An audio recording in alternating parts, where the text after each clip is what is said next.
How's going, guys? Welcome to the channel. In this video we are gonna see, what if Naruto was the Jinchuriki Warlock and built Harem in Winx Club, Part 2. Huge shout out to Kytranis for this story.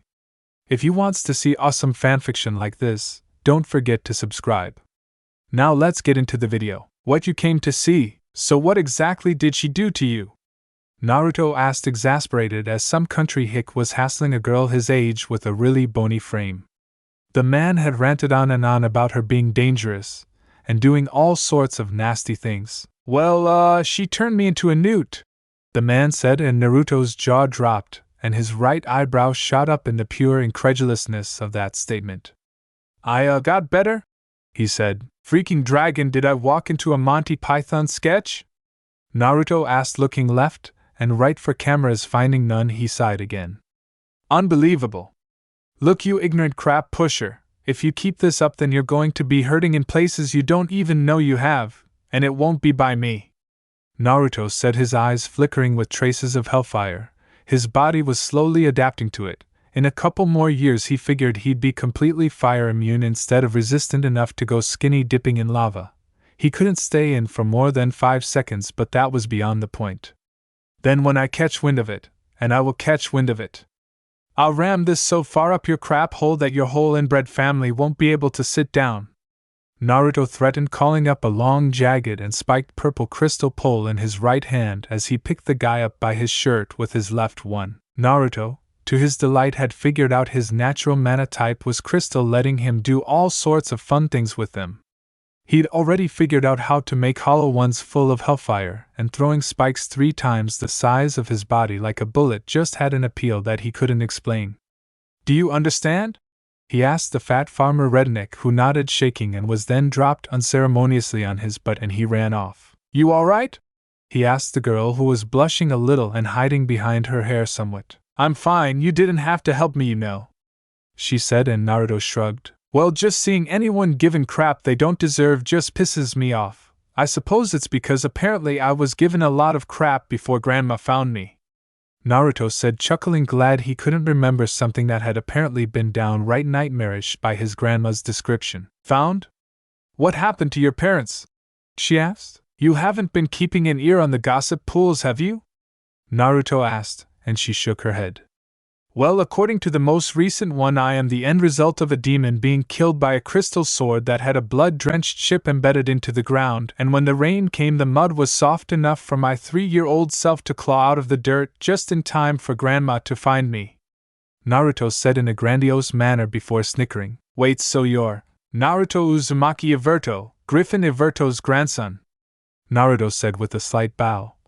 And I saw you at Cloud Tower once or twice. Iverto is Latin for demonic. You did? Yeah, but I was practicing a camouflage technique both times, so I was pretty much invisible, Naruto said. Oh, she said, blushing. I gotta go, she said, dashing off. Sio Lucy, he called out to her, grinning, then vanishing in a flash of yellow light and reappearing on top a nearby building in time to see her turn around with wide eyes. How did he know my name? Lucy asked in shock, and Naruto, having caught it using chakra, snickered. There wasn't as much thrill pranking people his age, but one-upping them like this left the same feeling of self-satisfaction.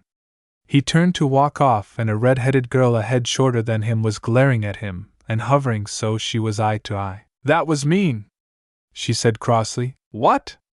Naruto asked. You shouldn't mess with her head like that. I don't care what you think, she looks like she's a good person, she said, nearly putting a finger in his eye. Look, lady, I think you missed the bit where I defended her from that country twit, Naruto protested, completely taking the wind out of her sails. You what?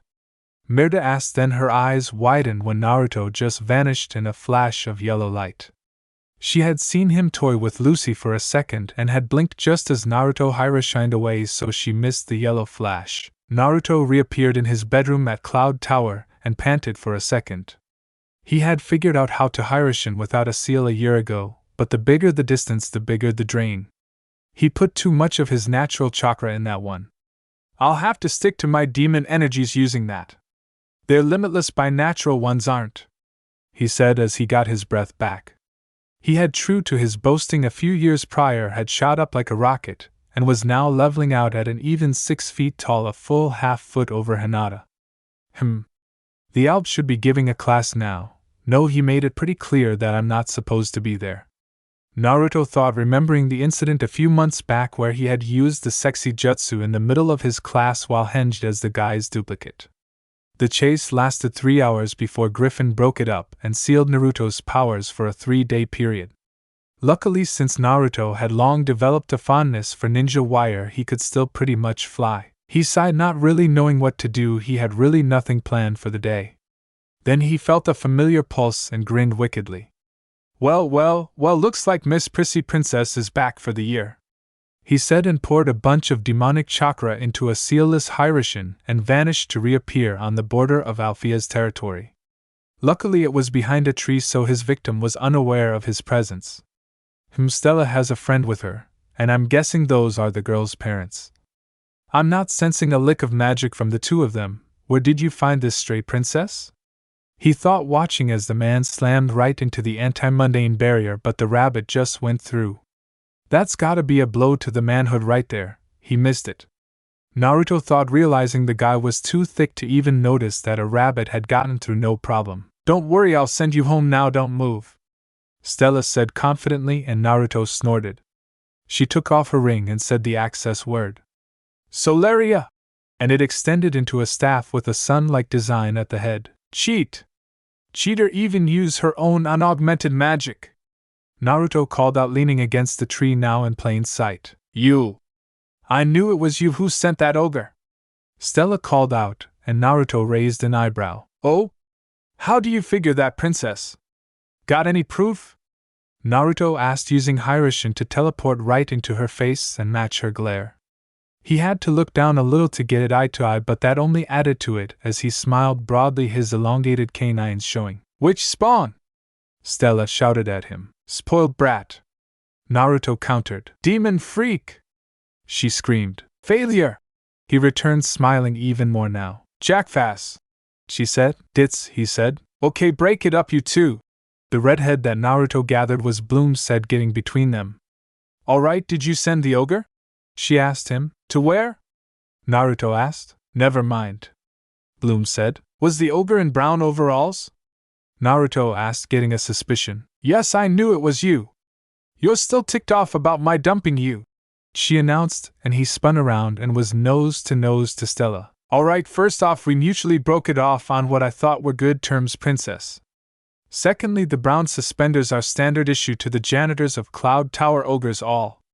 It means you seriously pissed off a witch strong enough to intimidate a very strong, highly magic resistant being that are well known for having bad attitudes." "Just what did you step into, Star Sprite?" Naruto asked, and Stella blushed. "Don't call me that!" Stella half shouted, and Naruto rolled his eyes. "Can you tell me anything about the ogre in question? Anything weird?" Naruto asked. Well, it was on a non-magical world first of all," Stella said, and Naruto got a touch of whiplash, turning his head from Stella to Bloom and back. Unbeknownst to them, he had sent a magical probe. "The hell? What were you doing on a non-magical world?" Naruto demanded, inwardly cursing. "Shit, son of a freaking fish. It's her. She's got the bloody dragon's fire. Hell, she's already had a magical sentient animal drawn to her presence, if what I'm sensing about the fuzzball's right," he thought. "Never mind, I'm sure you're pretty busy. Good luck getting this past Griselda, though, she's a sharp one. And holds grudges," Naruto said, smirking. "Oh, so she's still mad at you about the banana cream pie incident?" Stella asked, laughing a little. "Not half as mad about you blowing up a chemistry lab to find a new shade of pink," Naruto countered. "Touché," Stella replied. "I guess I'll be seeing you later," Stella said. "Well, I will be bugging Hinata later on, so probably." "Sio," Naruto said, bowing with a flourish and vanishing in a flash of yellow light. "I still don't know how he does that without magic," Stella said. "You two dated?" Bloom asked, her eyes wide. "Oh, it was a quick fling thing. We never got past first base.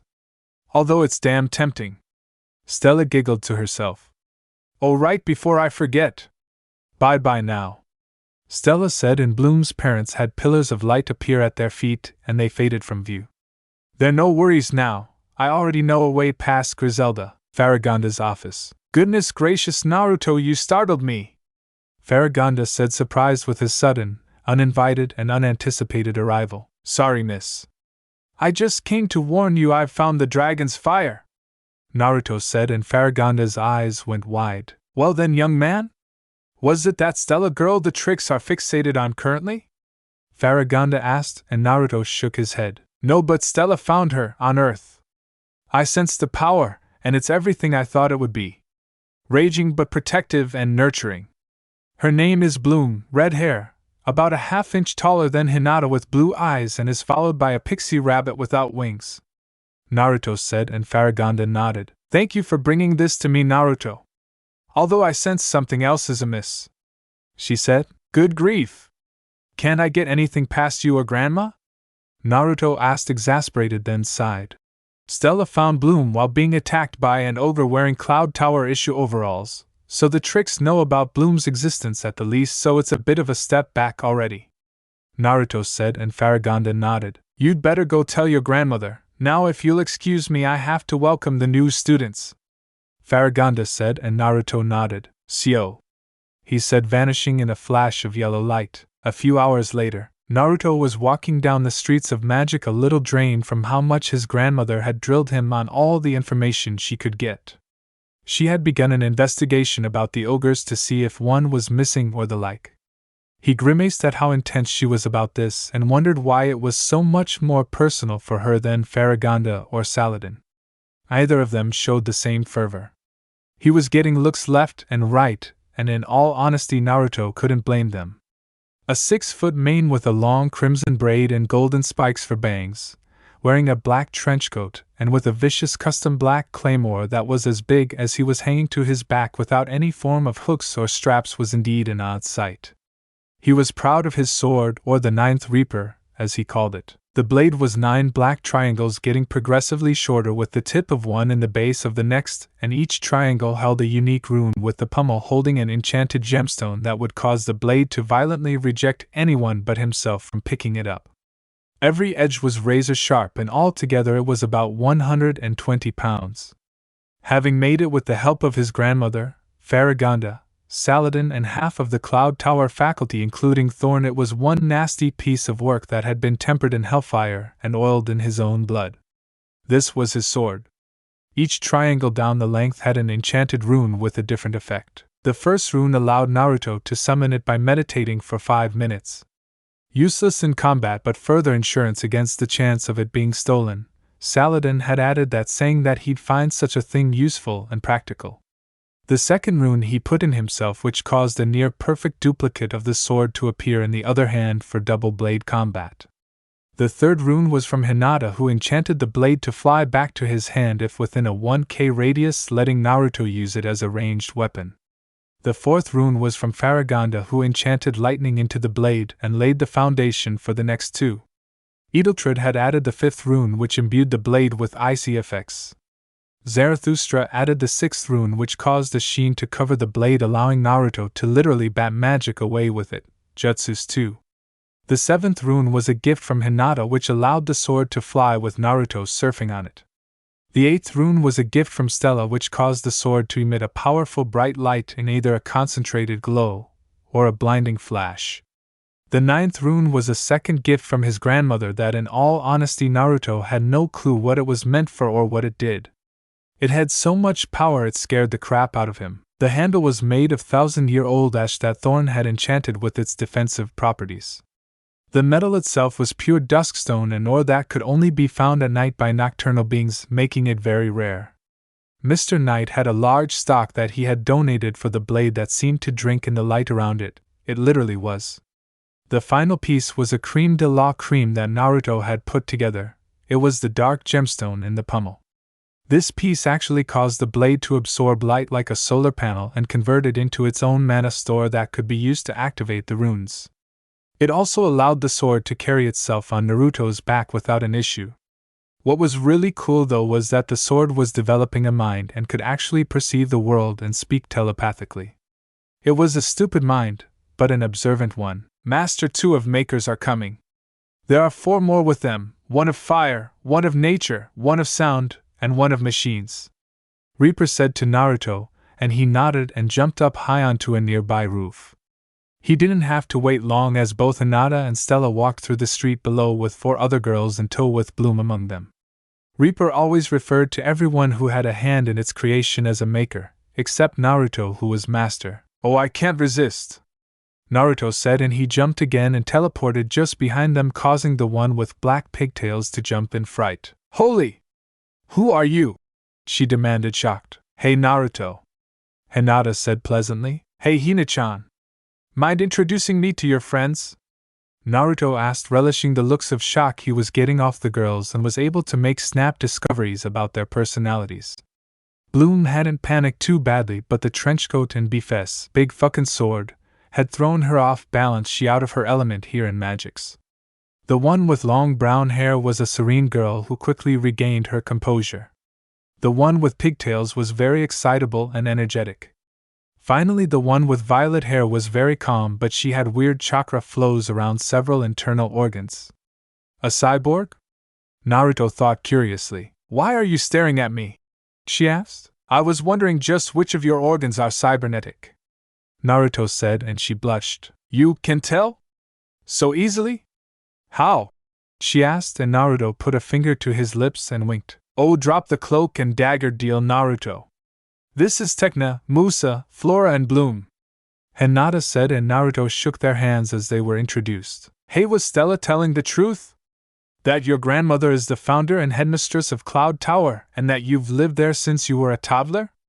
Bloom asked, and Naruto nodded. "Oh yeah, lot of fun too.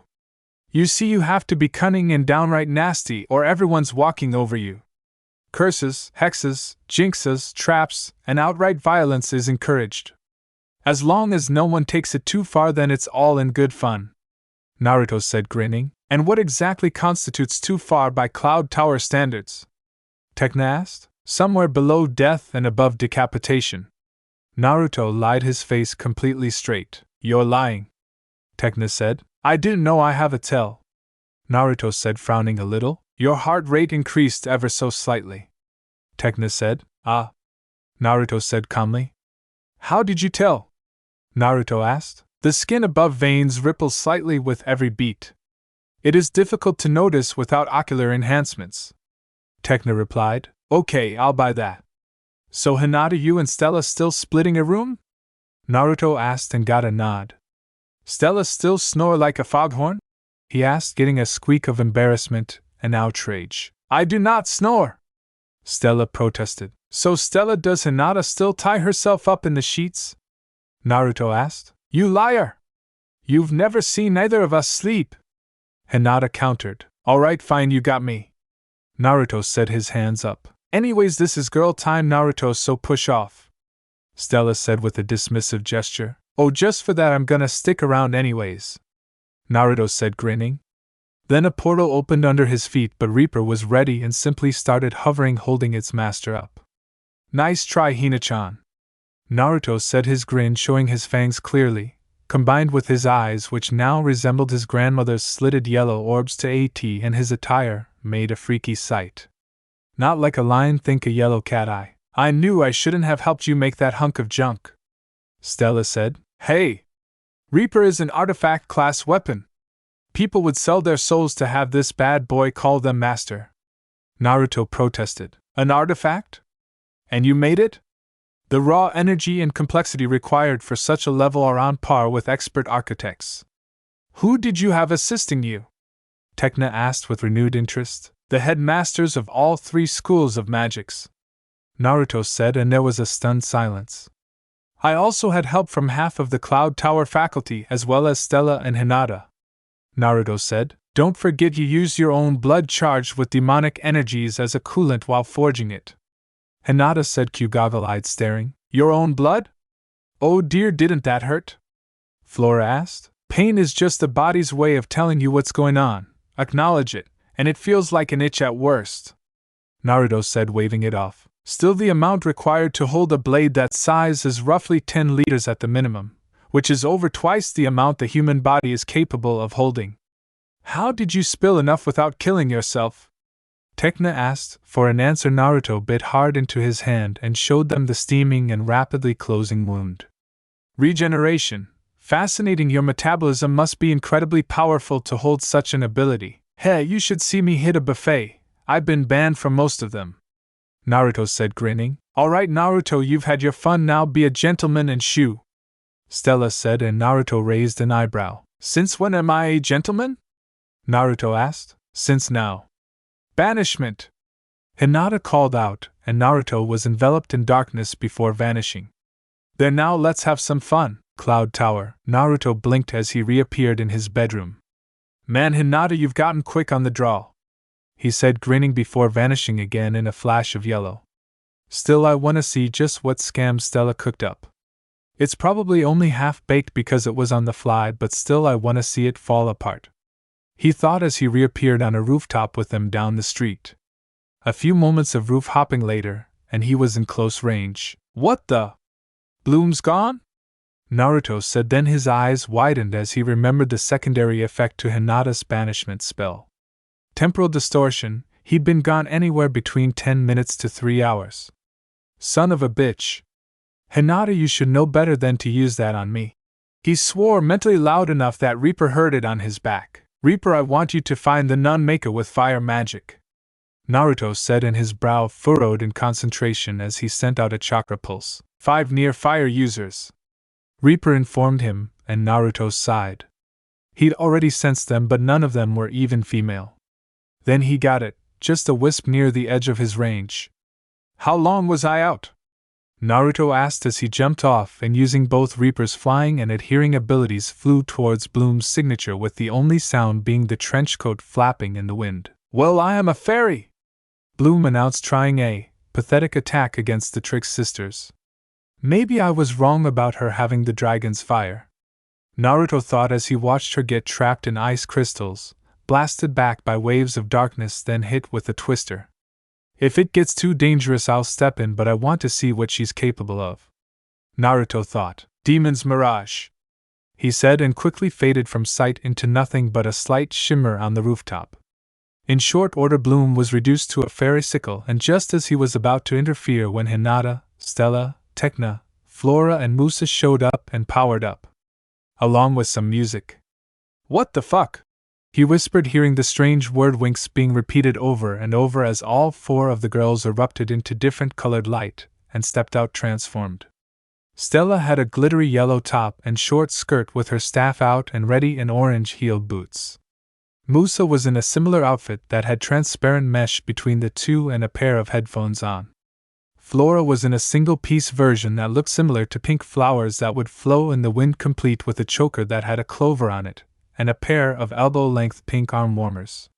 Tecna really stood out in a full purple bodysuit with a swept-upwards helmet. Each one had mini wings on them, with Tecna again the odd one out with a flowing glowing green hook for wings. Naruto glanced around for Hinata, then saw her.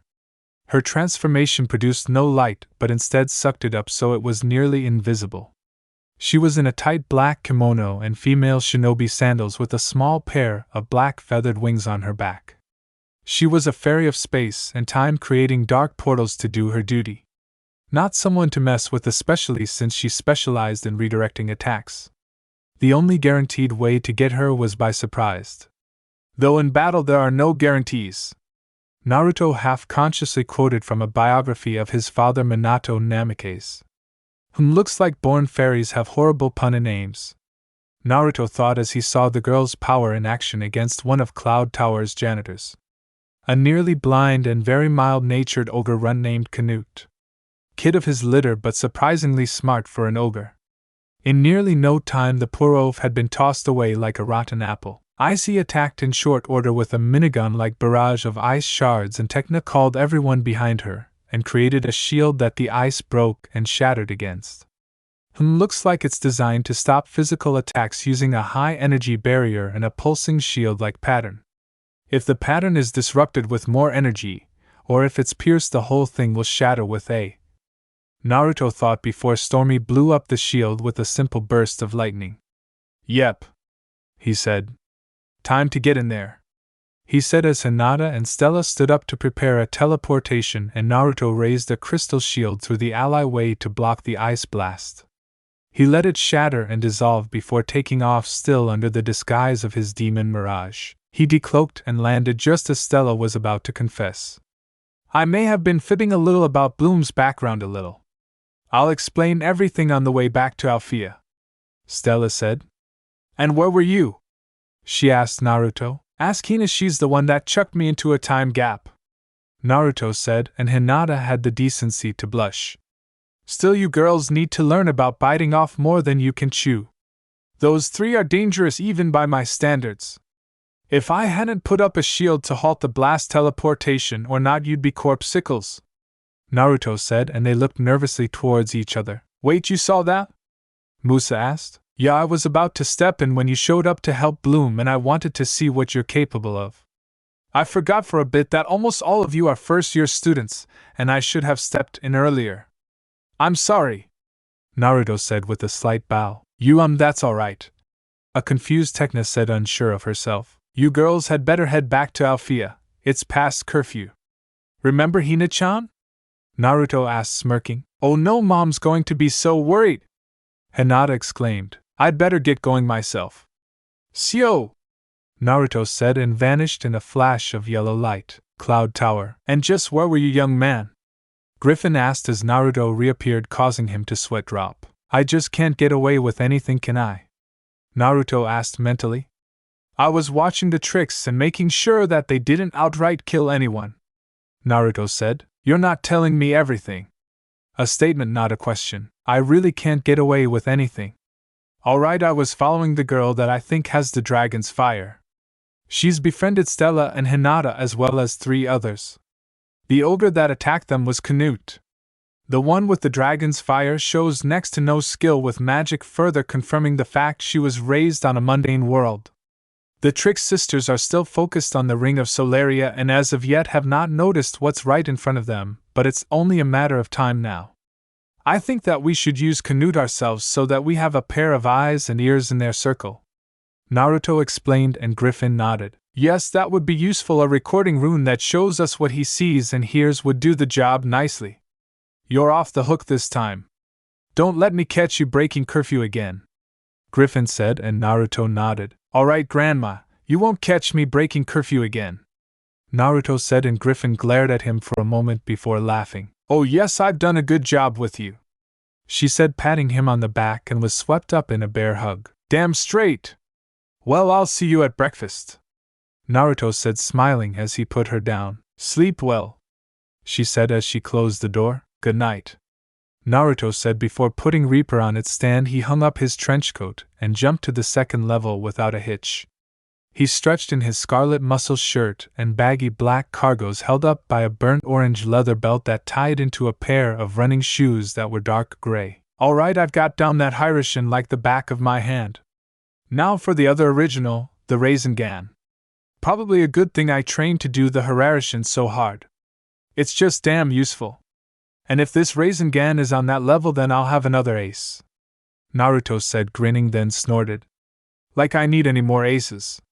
Still, there ain't no kill like overkill. He cackled and started to read through the jutsu methods. Good morning, students. As usual, it befalls me to kick off the school year. For those of you who haven't met me yet, I am Professor Whizgaz, your teacher of metamorphosis, or as I like to call it, the art, Naruto said in Whizgaz's form with Whizgaz as the hat. Naruto was currently pulling at his lip and let it go. Of changing, he said, and started to change with a bit of help from Whizgaz, then hid him behind the desk on the chair. The way you look, he said now in Griselda's form, and got a smattering of applause. Oh, that's nothing by years, and you'll do better than that, Whizgaz announced, happily changing back and jumping up beside Naruto. Thank you for your help, laddie. Now can any of you students first of tell me why changing the way you look means so much? Whizgaz asked as Naruto's form wavered and returned to normal. He was in a pair of dark blue baggy cargos with a black stripe down them, a pair of leather sandals, and a tight white t-shirt showing off a perfect 6-pack and well-muscled arms. We're square now, right? I don't owe you any more? Naruto asked. Of course, laddie. Now since no one wants to answer, I'll just say it, Metamorphosis lets you do good deeds without being interfered with. It's a powerful disguise and tool when used right. It also saves a bundle on looking your Sunday best. Winx said as Naruto stood up. Good luck, it took me a while to get this right. Naruto said, walking casually out of the classroom with many girls giving him flirty winks and sidelong glances. Winx was now jumping on desks, and since every ending must have a beginning, we'll start with this simple exercise, he said as mirrors rose up from all the desks. Naruto missed the rest as he closed the door behind him and started walking the halls, barely realizing he was whistling. It was strange, he'd instinctively become a devious sneak in Cloud Tower. Here he'd whistle while he walked and sing for his supper. Over at Red Fountain he'd get competitive and try and one-up everyone.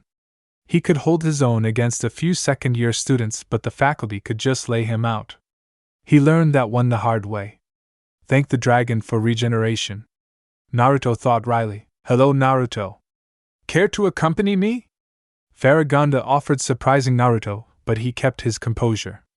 Great, Grandma's been showing Farragonda chakra techniques. Naruto thought as he nodded. I'd be honored, milady. Naruto said smoothly, and Farragonda laughed at this. So I assume you're here for more than fulfilling a debt. You would have left already if you were. Farragonda said comfortably. What? I can't simply bask in the atmosphere? Breath in the fresh forest air and savor the taste compared to the crisp winds of my mountain home? Naruto asked, smiling, and Farragonda laughed lightly. I suppose you have a point. All three schools have a different general feel to them, and it's nice to have a change of pace now and then. Farragonda mused. Very true, and you were right earlier. There is more to the equation. Grandmother believes whether or not she approves of it, the tricks will use the dance as a cover for an attack on Althea. So she'll be opening a false contest to the students in order to be able to learn just what they will actually attempt, so I can follow and play damage control with greater ease. Naruto said, and Farragonda nodded. That is a shame. A few girls will be disappointed to miss a dance with so notorious a bachelor. My daughter amongst them. You've made quite an impression on her over the years, and that Stella girl certainly finds you attractive. Not to mention that noble and powerful impression you made on their friends. Farragonda said. Well, it may be done regardless. I was planning on joining you. You remember that technique which I have used to cause grief over the years? The shadow clones? Naruto asked, and Farragonda nodded. Yes, they are solid illusions that, although easily dispelled, can use spells and return what they learned to you. It's one of those chakra techniques, isn't it? Farragonda asked, and Naruto nodded. Well, as you know, my demonic chakra supplies are nearly endless. I have yet to find a limit that is not easily broken. If I use a ridiculously disproportionate amount in a set number of clones, they become more durable and last a great deal longer. I do, however, have to be either in deep meditation or asleep, otherwise the memories that pour in when they finally dispel are like self-lobotomy with a spoon. Naruto said, grimacing, remembering when he tried to read all of Cloud Tower's library in a day. He'd been out for a week after that stunt, and then grounded for 2 more. He was still sorting out all the knowledge too. Oh dear, it's best to use such a technique sparingly then, Farragonda said. Oh, I do. The most I ever use during training is 3, 1 to read theory and reference books, 1 to work with mana, 1 to work with chakra, and I myself practice the sword so I gain muscle memory. Naruto said, and Farragonda nodded at this. So what is your plan? She asked. Well, I'm going to be at the dance myself while several shadow clones tail the tricks under a demon mirage. They'll be on damage control, and since I'm liable to be seen by them, I have an alibi as well. They don't know about my clone abilities yet. Naruto explained. Very good, but before you leave, care to tell me whom you will be dancing with? Stella? Hinata? Bloom, perhaps? Or one of their other friends? She asked, and Naruto grinned foxily. You forget. I can do all of the above at the exact same time. With my chakra stores, I could do the waltz with all of Althea. Naruto said, his eyes twinkling with mischief. Oh, go home, you troublemaker! Farragonda chided him, amused herself, and let herself laugh when he vanished in a flash of yellow light. That boy, he always surprises you, she said, and decided to take the scenic route to her office, humming as she went. Cloud Tower. Naruto appeared in his room and stretched, working the kinks out of his arms and back.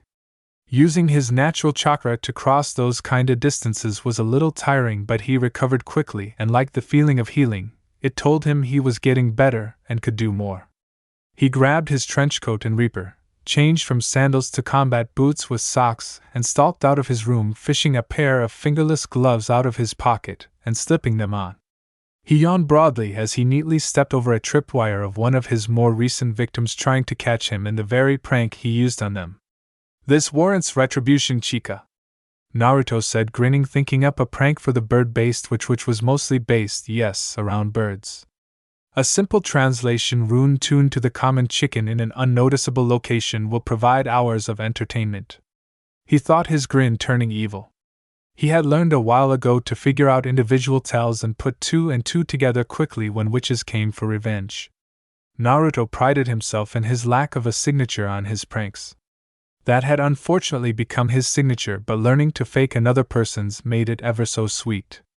Chica was a flighty type of witch, so she'd stay far away from the scene of the crime and use something quick, dirty, and simple. The black raven feathers that were signature for her magic pinning the wire to the walls were also heavy-duty hints. "Hello, Chica," Naruto said ominously in a hallway, his hand on the back of her neck, and she swallowed. "Did you really think something that pathetic would catch me?" Naruto asked as he channeled the tiny symbol on his knuckle to travel down her back and activate in 3 hours. "You'd better watch out now. I like revenge even more than simple random malice." He hissed in her ear, chilling the blood, and vanished in a swirl of dark fire which was a simple disguised Hiraishin. "Phew! And the games begin," he said to himself, chuckling as he casually stretched in the sunlight on the top of the school. "This'll be the year that makes or breaks it," Naruto said comfortably. He took a deep breath. "I have to admit I'm a little scared," Naruto said.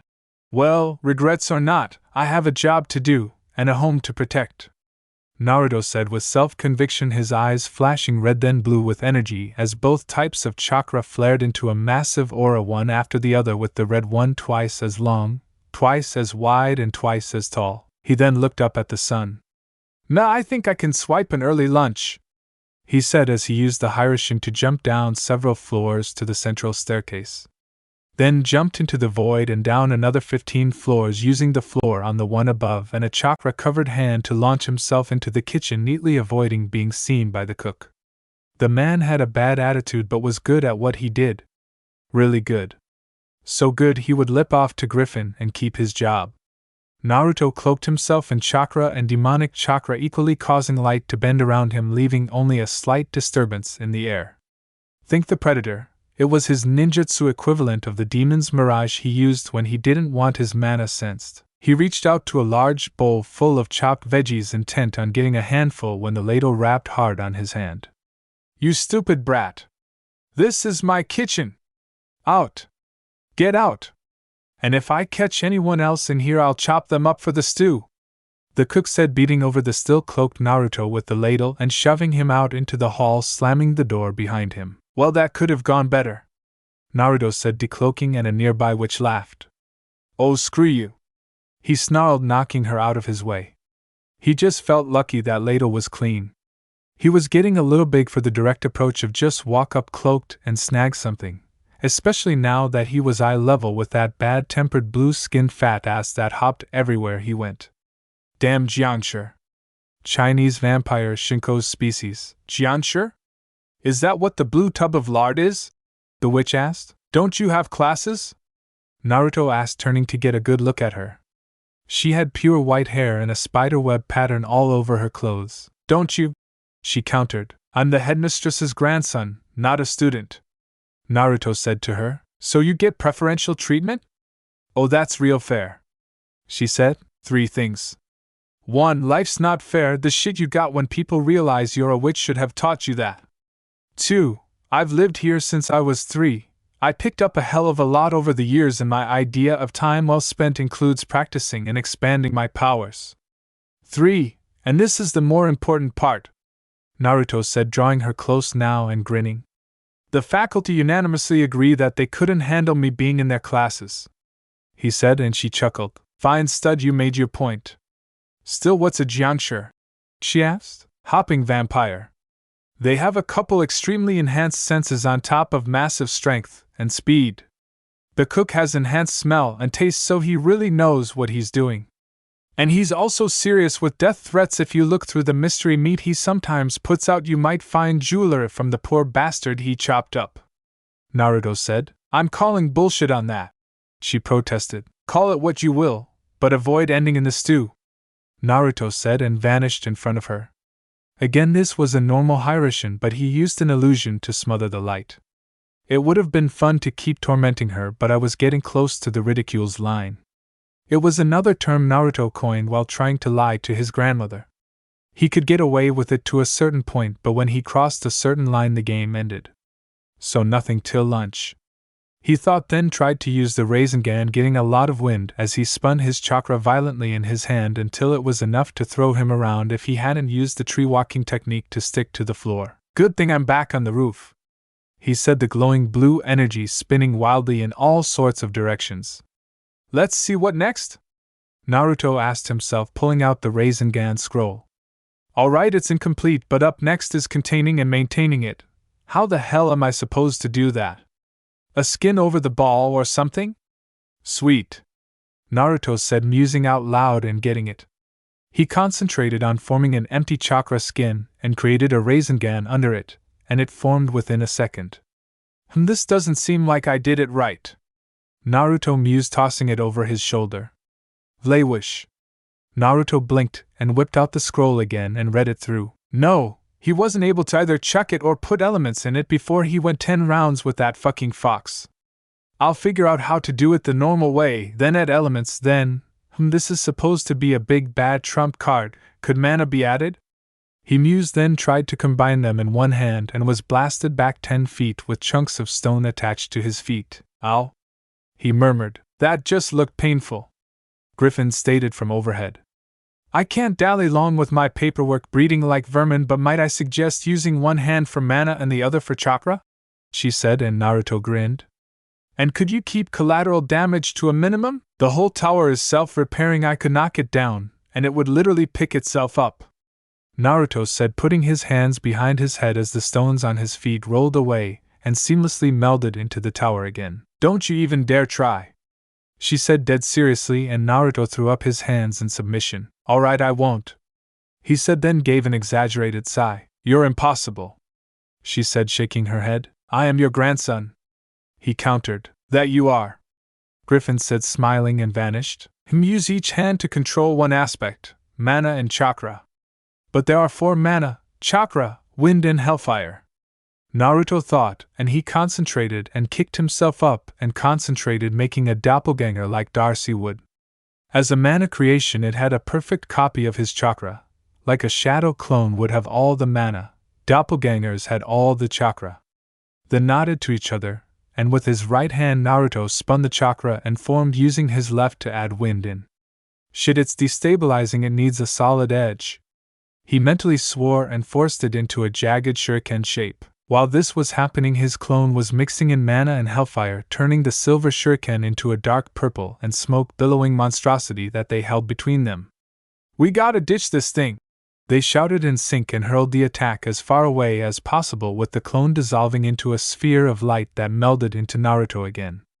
All in all, it took about 2 minutes for this attack to form and be used. 2 minutes, might as well be 10 years on the battlefield. It's slowing down, he said as it got to 100 feet. I wonder, he said, and whipped out a crystal kunai he created with his natural mana and chucked it straight towards the bladed ball of energy. It connected at 300 feet, and the force of the blast nearly knocked Naruto off of Cloud Tower. Holy fucking shit! He shouted with the massive burning, bladed midair vortex that thankfully was thrown higher than Cloud Tower so it wouldn't damage it, but the 500-foot monster certainly grabbed attention. What the fuck was that? Icy swore as she and her sisters rushed up the stairs along with a good portion of the third-year classes at Cloud Tower. About 20 girls arrived, including both Thorn and the girl he had hassled earlier. Naruto, what did you do? Thorn asked, and he came out of his stupor. I created a spell of mass destruction. It's a bitch to use though, takes a long time to charge up, Naruto said, scratching the back of his neck. You did that? Icy demanded, getting right into his face. Yes, I did that. First time though, so I'm sure I can improve it further, he said, and she stared at him. Alright now, bye, he said, and vanished in a flash of yellow light. God, she gives me chills, he said, reappearing in his room, remembering that power-hungry look in her eyes a bare inch from his own. Ice is cold, Reaper said. Brilliant observation, that, Naruto said, shaking his head at the stupidity of the sword as he hung it back up. Fuck you, master, the sword replied. My sword has attitude. What the hell? He asked, staring at it, and knowing it was staring back. Since when do you have lip? He asked, but got no response. Am I going crazy or something? He asked. Yes, Reaper sent. Well, if I'm talking to you, I must be, Naruto countered, and there was no reply. I win, he said. You lose, Reaper countered. Screw you, I'll just use my Phanto Blade today, Naruto said, flipping his sword the burn and shoving his Phanto Blade in his back pants pocket. He tossed his trenchcoat on the bed and sighed. Besides, I need to practice my Phanto Blade abilities, Naruto said, making a doppelganger, two shadow clones. Alright, you work on the Rasengan, look for control, it would be a sweet throwing weapon if we get that, he said, pointing to the doppelganger, who saluted. You work on a mana variation, but keep it contained, he said, pointing to the left shadow clone, who nodded. And you're on survey duty, he said, pointing to the right one, who nodded as well. The day passed quickly with some decent work on the Rasengan being done, but the shadow clone working on it got bored and tried to find new ways to create weapons, and found out how to make a crystal chain so fine that it would act like even more flexible and easily controlled razor ninja wire that he could run his hellfire down. Nasty. The doppelganger had gotten down a throwing Rasengan, and was thinking there may be a way to swallow it or breath out one like the breath of wind ability they had. The original Naruto had practiced the shockwave ability of the Phanto Blade, which is useful in combat because you can use it to dice up the battlefield, lessening your enemy load for a bit. He was also trying to get it so that when he threw this sword it would come back. He still needed to work on his finesse a little, having nearly cleaved himself in two. He had to Hiroshin his ass out of the way when he missed the initial catch. Supper was his guest stew, and he had rushed up to the girl he harassed earlier, holding an earring he had made to show her that yes, some student was in the dish. When she doubted him, he, without anyone seeing it, had dropped a duplicate earring into her bowl and walked off. This scream was something he treasured. He had drained himself pretty badly that day, so he crashed early but woke up early as well. ZZZZZZZZZK echoed through his room as he sat up, and his gaze fell on Reaper. Unbelievable. I've heard of the singing sword, but the snoring sword? Naruto asked incredulously, glancing at his clock. 6:20, what the hell? He asked. Fuck it, I'll just have a huge shower, he said, scratching as he grabbed out a random assortment of clothes and headed down to a nearby bathroom area. He got into one of the larger stalls and turned on just the hot water and frowned when nothing but steam gushed out of the nozzle.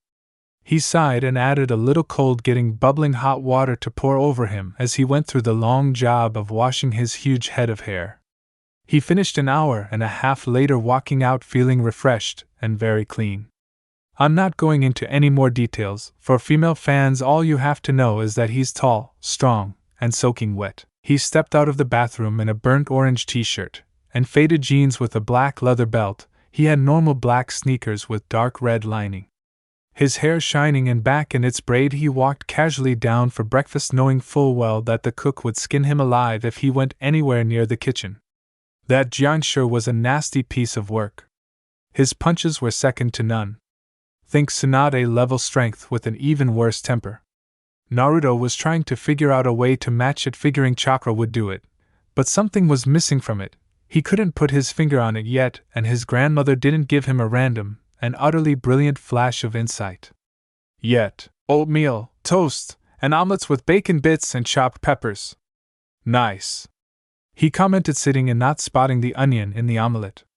He tucked in. He hated that cook with a passion, but damn, did he do good work. Students, I have an announcement. In 20 minutes you will assemble within the auditorium.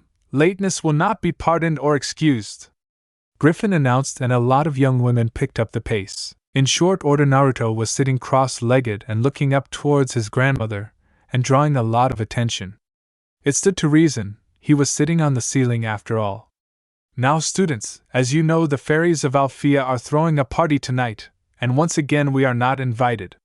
So I propose to you all a challenge, Griffin said, and some muttering ensued. Silence! The challenge is that all those who wish to participate will submit a suggestion that uses your cursing skills to their highest degree. The winner shall be the one to use their cursing skills to crash the party and wipe the smiles from their faces, Griffin announced to applause. Naruto, you may not enter, she said. What? Come on. You know I could get each and every one of them in nothing but spiderwebs and rags like that, Naruto protested, standing up, snapping his fingers. True, but I want to see just what kind of mayhem my students may bring about. You may prank them some other day, she said, and a lot of witches developed evil grins at these announcements. Dismissed, Griffin announced, and she left the students to their own devices. So think they'll take the bait? Naruto asked, appearing beside her in a flash. Most certainly. Remember, they've done everything in their power to flaunt their skills and show authority. It's like taking candy from a baby, Griffin said comfortably. So how easy is taking candy from a baby? Naruto asked, and Griffin just gave him a look. Sorry, he said in surrender.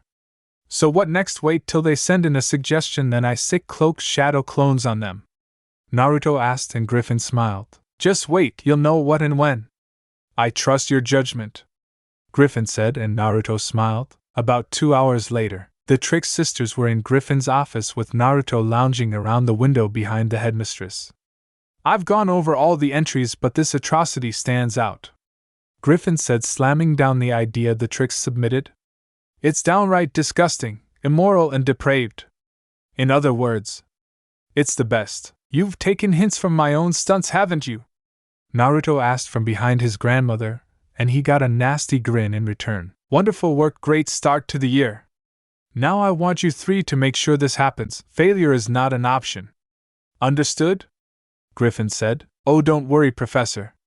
Tonight we go to sleep to the sound of crying fairies, Icy said, and Naruto barked out a laugh. Well, the dance is gonna be a lot of fun then. I got myself an invite and I look forwards to seeing everyone panic up close and personal, Naruto said, grinning. Oh, don't you want to protect your friends? How about that girlfriend of yours from Solaria?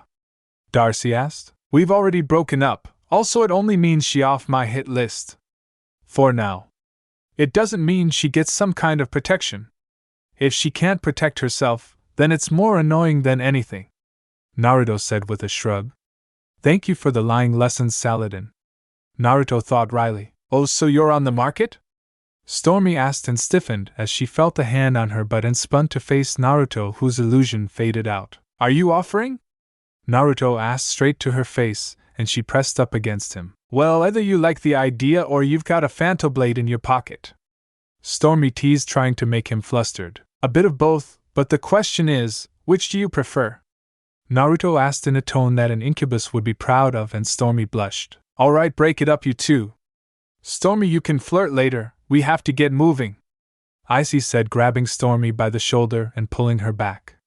The Tricks left the room very quickly, and Griffin sighed. Naruto, I know you like to play, but please. I don't think I'm ready to be a great-grandmother yet, she said with a sigh. Well, from the looks that run through our family, I'd say you have at most 3 decades before being a great-great-grandmother, Naruto said, chuckling. Oh, just get to Alfea, you pain, Griffin said. Alright, sorry, Naruto said sincerely, and vanished in a flash of yellow light. He quickly changed and vanished in another flash. Whoa!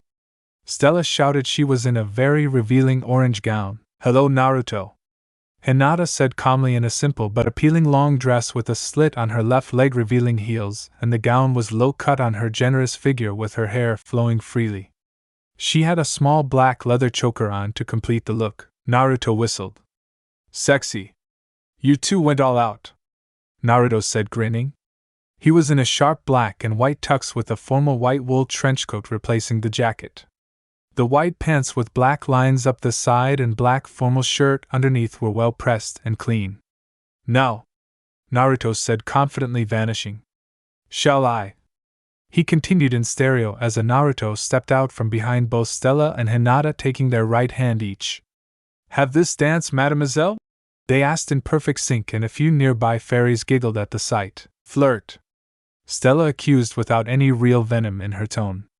"You do realize it's just the one dance, then I'll be casting my net out to some nearby specialists, right?" she asked, and then Naruto, dancing with her, chuckled. "Of course, but until then, Star Sprite, you're all mine." Stella's Naruto said with a flirty wink. "Come on, Hina-chan, don't be so nervous. Just imagine everyone naked." Hinata's Naruto whispered to her, and she blushed brighter staring at him. Without realizing it, a touch of mana went into her dormant Byakugan, and she saw just that at close range, and turned bright red with both embarrassment and pleasure. She liked what she saw on her dancing partner. "Naruto-kun, I didn't know you naturally had two hair colors," Hinata said, trying to get a reaction out of him, but he grinned widely and deviously. "You know, you would have only had to ask for me to show you," he said, and she went even brighter. "Song's wrapping up. Maybe you should sit down, and I'll get you a drink," Hinata's Naruto offered as Stella kissed hers, and she went towards the specialists, that Naruto turning into a ball of light and entering the one with Hinata. He sat her down near the wall and well away from other people so she could have time to deactivate the wild mana using Byakugan. It took her a little time, but it was done, and the veins glowing in her eyes instead of around faded. She drank deeply, hoping to cool down. Hinata had asked for a refill, and on the way Naruto noted with interest that the gifts were transformed from their original state as per the prank of the tricks, then changed back. "Someone's on to them. My clones will only step in if any fighting breaks out," Naruto thought, absently bemoaning the lack of panic at the dance. He felt some magical discharges in the distance a little later, and after a few moments. "Ack!" Naruto groaned, clutching his forehead at the sudden headache.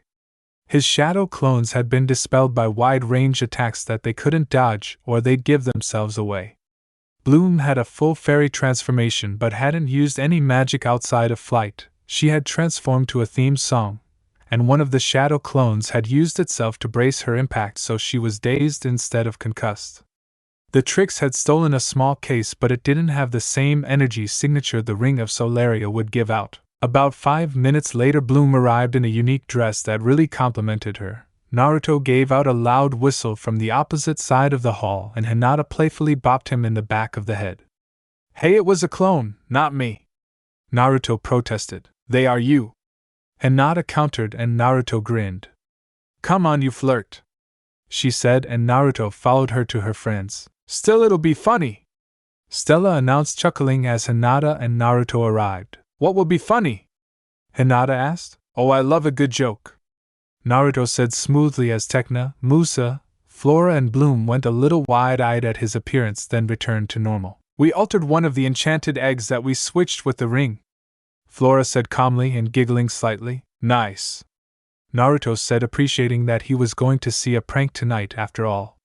He did have about 2 shadow clones still trailing the tricks. The rest of the dance was pretty good with Naruto, or was it a doppelganger? Dancing with Flora and Hinata, as well as a quick bit with Bloom, Tecna, and Musa before the gifts were handed out. The eggs were opened and butterflies poured out. Naruto had swiped 2 of them. "Ladies," Naruto said to the group of friends, Winx plus Hinata, holding 2 hands clasped together in front of him. Then he tossed an entire swarm of golden butterflies that he messed with so that greens and reds and blues were mixed in as well, in just such a way that they flowed around the girls in a flying river of glittering color. All in all, a damn good night. Naruto later on laughed himself to sleep at Icy having a gray duckling following her around and her new moniker of Mommy. "Gentlemen, you 4 will be escorting this dangerous beast as well as Mr. Everto here to the Dark Forest Sanctuary for supernatural beasts. Now, despite previous grievances, I expect you to be on your best behavior," Saladin explained with a meaningful glance at Riven. "Humph. We don't need him. Hell, he's more dangerous than any troll. It should be him inside that cage," Riven protested, glaring at Naruto, who glared back. The specialists were in uniform, and Naruto was in faded jeans with sandals and a tight black t-shirt with Reaper at Cloud Tower, and his Phantoblade in his pocket. "I'd like to see you try purples," Naruto snarled at him, obviously mocking his hair. "Naruto! Riven! Manners!" The both of you! I will not stand for fighting between allies. If you have grievances, work it out in an official duel or on the field, do not. I repeat, do not brawl like savages. I will not have such tomfoolery in my school, Saladin said, slamming his cane down and asserting control. How much time do we have before the mission starts, Lord Saladin? Naruto asked tersely, not looking away from Riven or breaking off the impromptu steering contest. Half an hour, Saladin replied. Good, I just happen to have my Phanto Blade on me. Riven, I want a duel, Naruto said, and Riven nodded. They marched to the nearby practice fields, glaring at each other through the corner of their eyes, and went to the opposite ends of the field. This'll be over quickly, Riven said, activating his Phanto Scimitar and the Phanto Ball and Chain bit. Balls and chains as weapons work on weight usage. How does a Phanto version help? I always wondered that, and started swinging it around as Naruto unleashed his Phanto Zanbato with a flourish and slung it over his shoulders. Well, come on then. Or are you going to wait till I fall asleep of boredom first? Naruto asked, and Riven charged recklessly, shooting the orb at Naruto, who sidestepped the attack and charged low, knocking Riven's feet out from under him, while flourishing his sword as a distraction. So, how's the turf taste? Naruto asked, grinning. Can we just stop this now and get on to our mission? Brandon asked, helping Riven up, who shoved him off. I don't need any help, he announced, and Naruto snorted loudly. Really, because there's this but ugly impression on the ground that looks just like your face, Naruto said, and Riven grabbed Timmy's gun to try to shoot the annoying bastard, but he was wrestled off it. Let's just get this over with so we can get rid of him, Sky said, and Riven threw them off and stomped towards the flyer. Did you really have to go so far? Brandon asked, and Naruto adopted a thinking pose and looked upwards. Yep, he said simply and straight-faced before pocketing his Phanto Blade. Well, come on. Trolls don't deliver themselves, he said, sounding a little too eager. It was no time later that he was sitting with an impromptu staring contest with the droopy-eyed ugly purple thing. Timmy watched for a bit before going to the cockpit. How's the prisoner?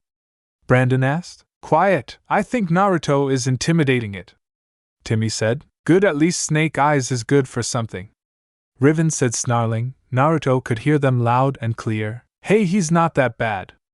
You just don't like him because he's one-upped you at every turn, Sky said. Well, as long as I'm in control of this vessel, he stays in the prison bay where he belongs. If it were up to me, he'd be in that cell with the troll, Riven said. Wait, Naruto called out. You're driving purples? I think I'd be better off if I jettison now, he shouted out, and Riven started choking. You listen here, you son of a bitch, Riven shouted, and something slammed into the ship. Something hit us, Brandon shouted. Impossible. There's nothing on the scanner, Riven said tersely. It was an energy spell. Look for gaps in the scanner, not blips, Naruto shouted, charging in. He stared at it intently. Attack coming from the starboard side, he shouted, and Riven veered the ship to port. It's a homing attack. Brace for impact, Naruto shouted as the specialists strapped themselves in, and he dug in deep with his chakra sticking to the floor.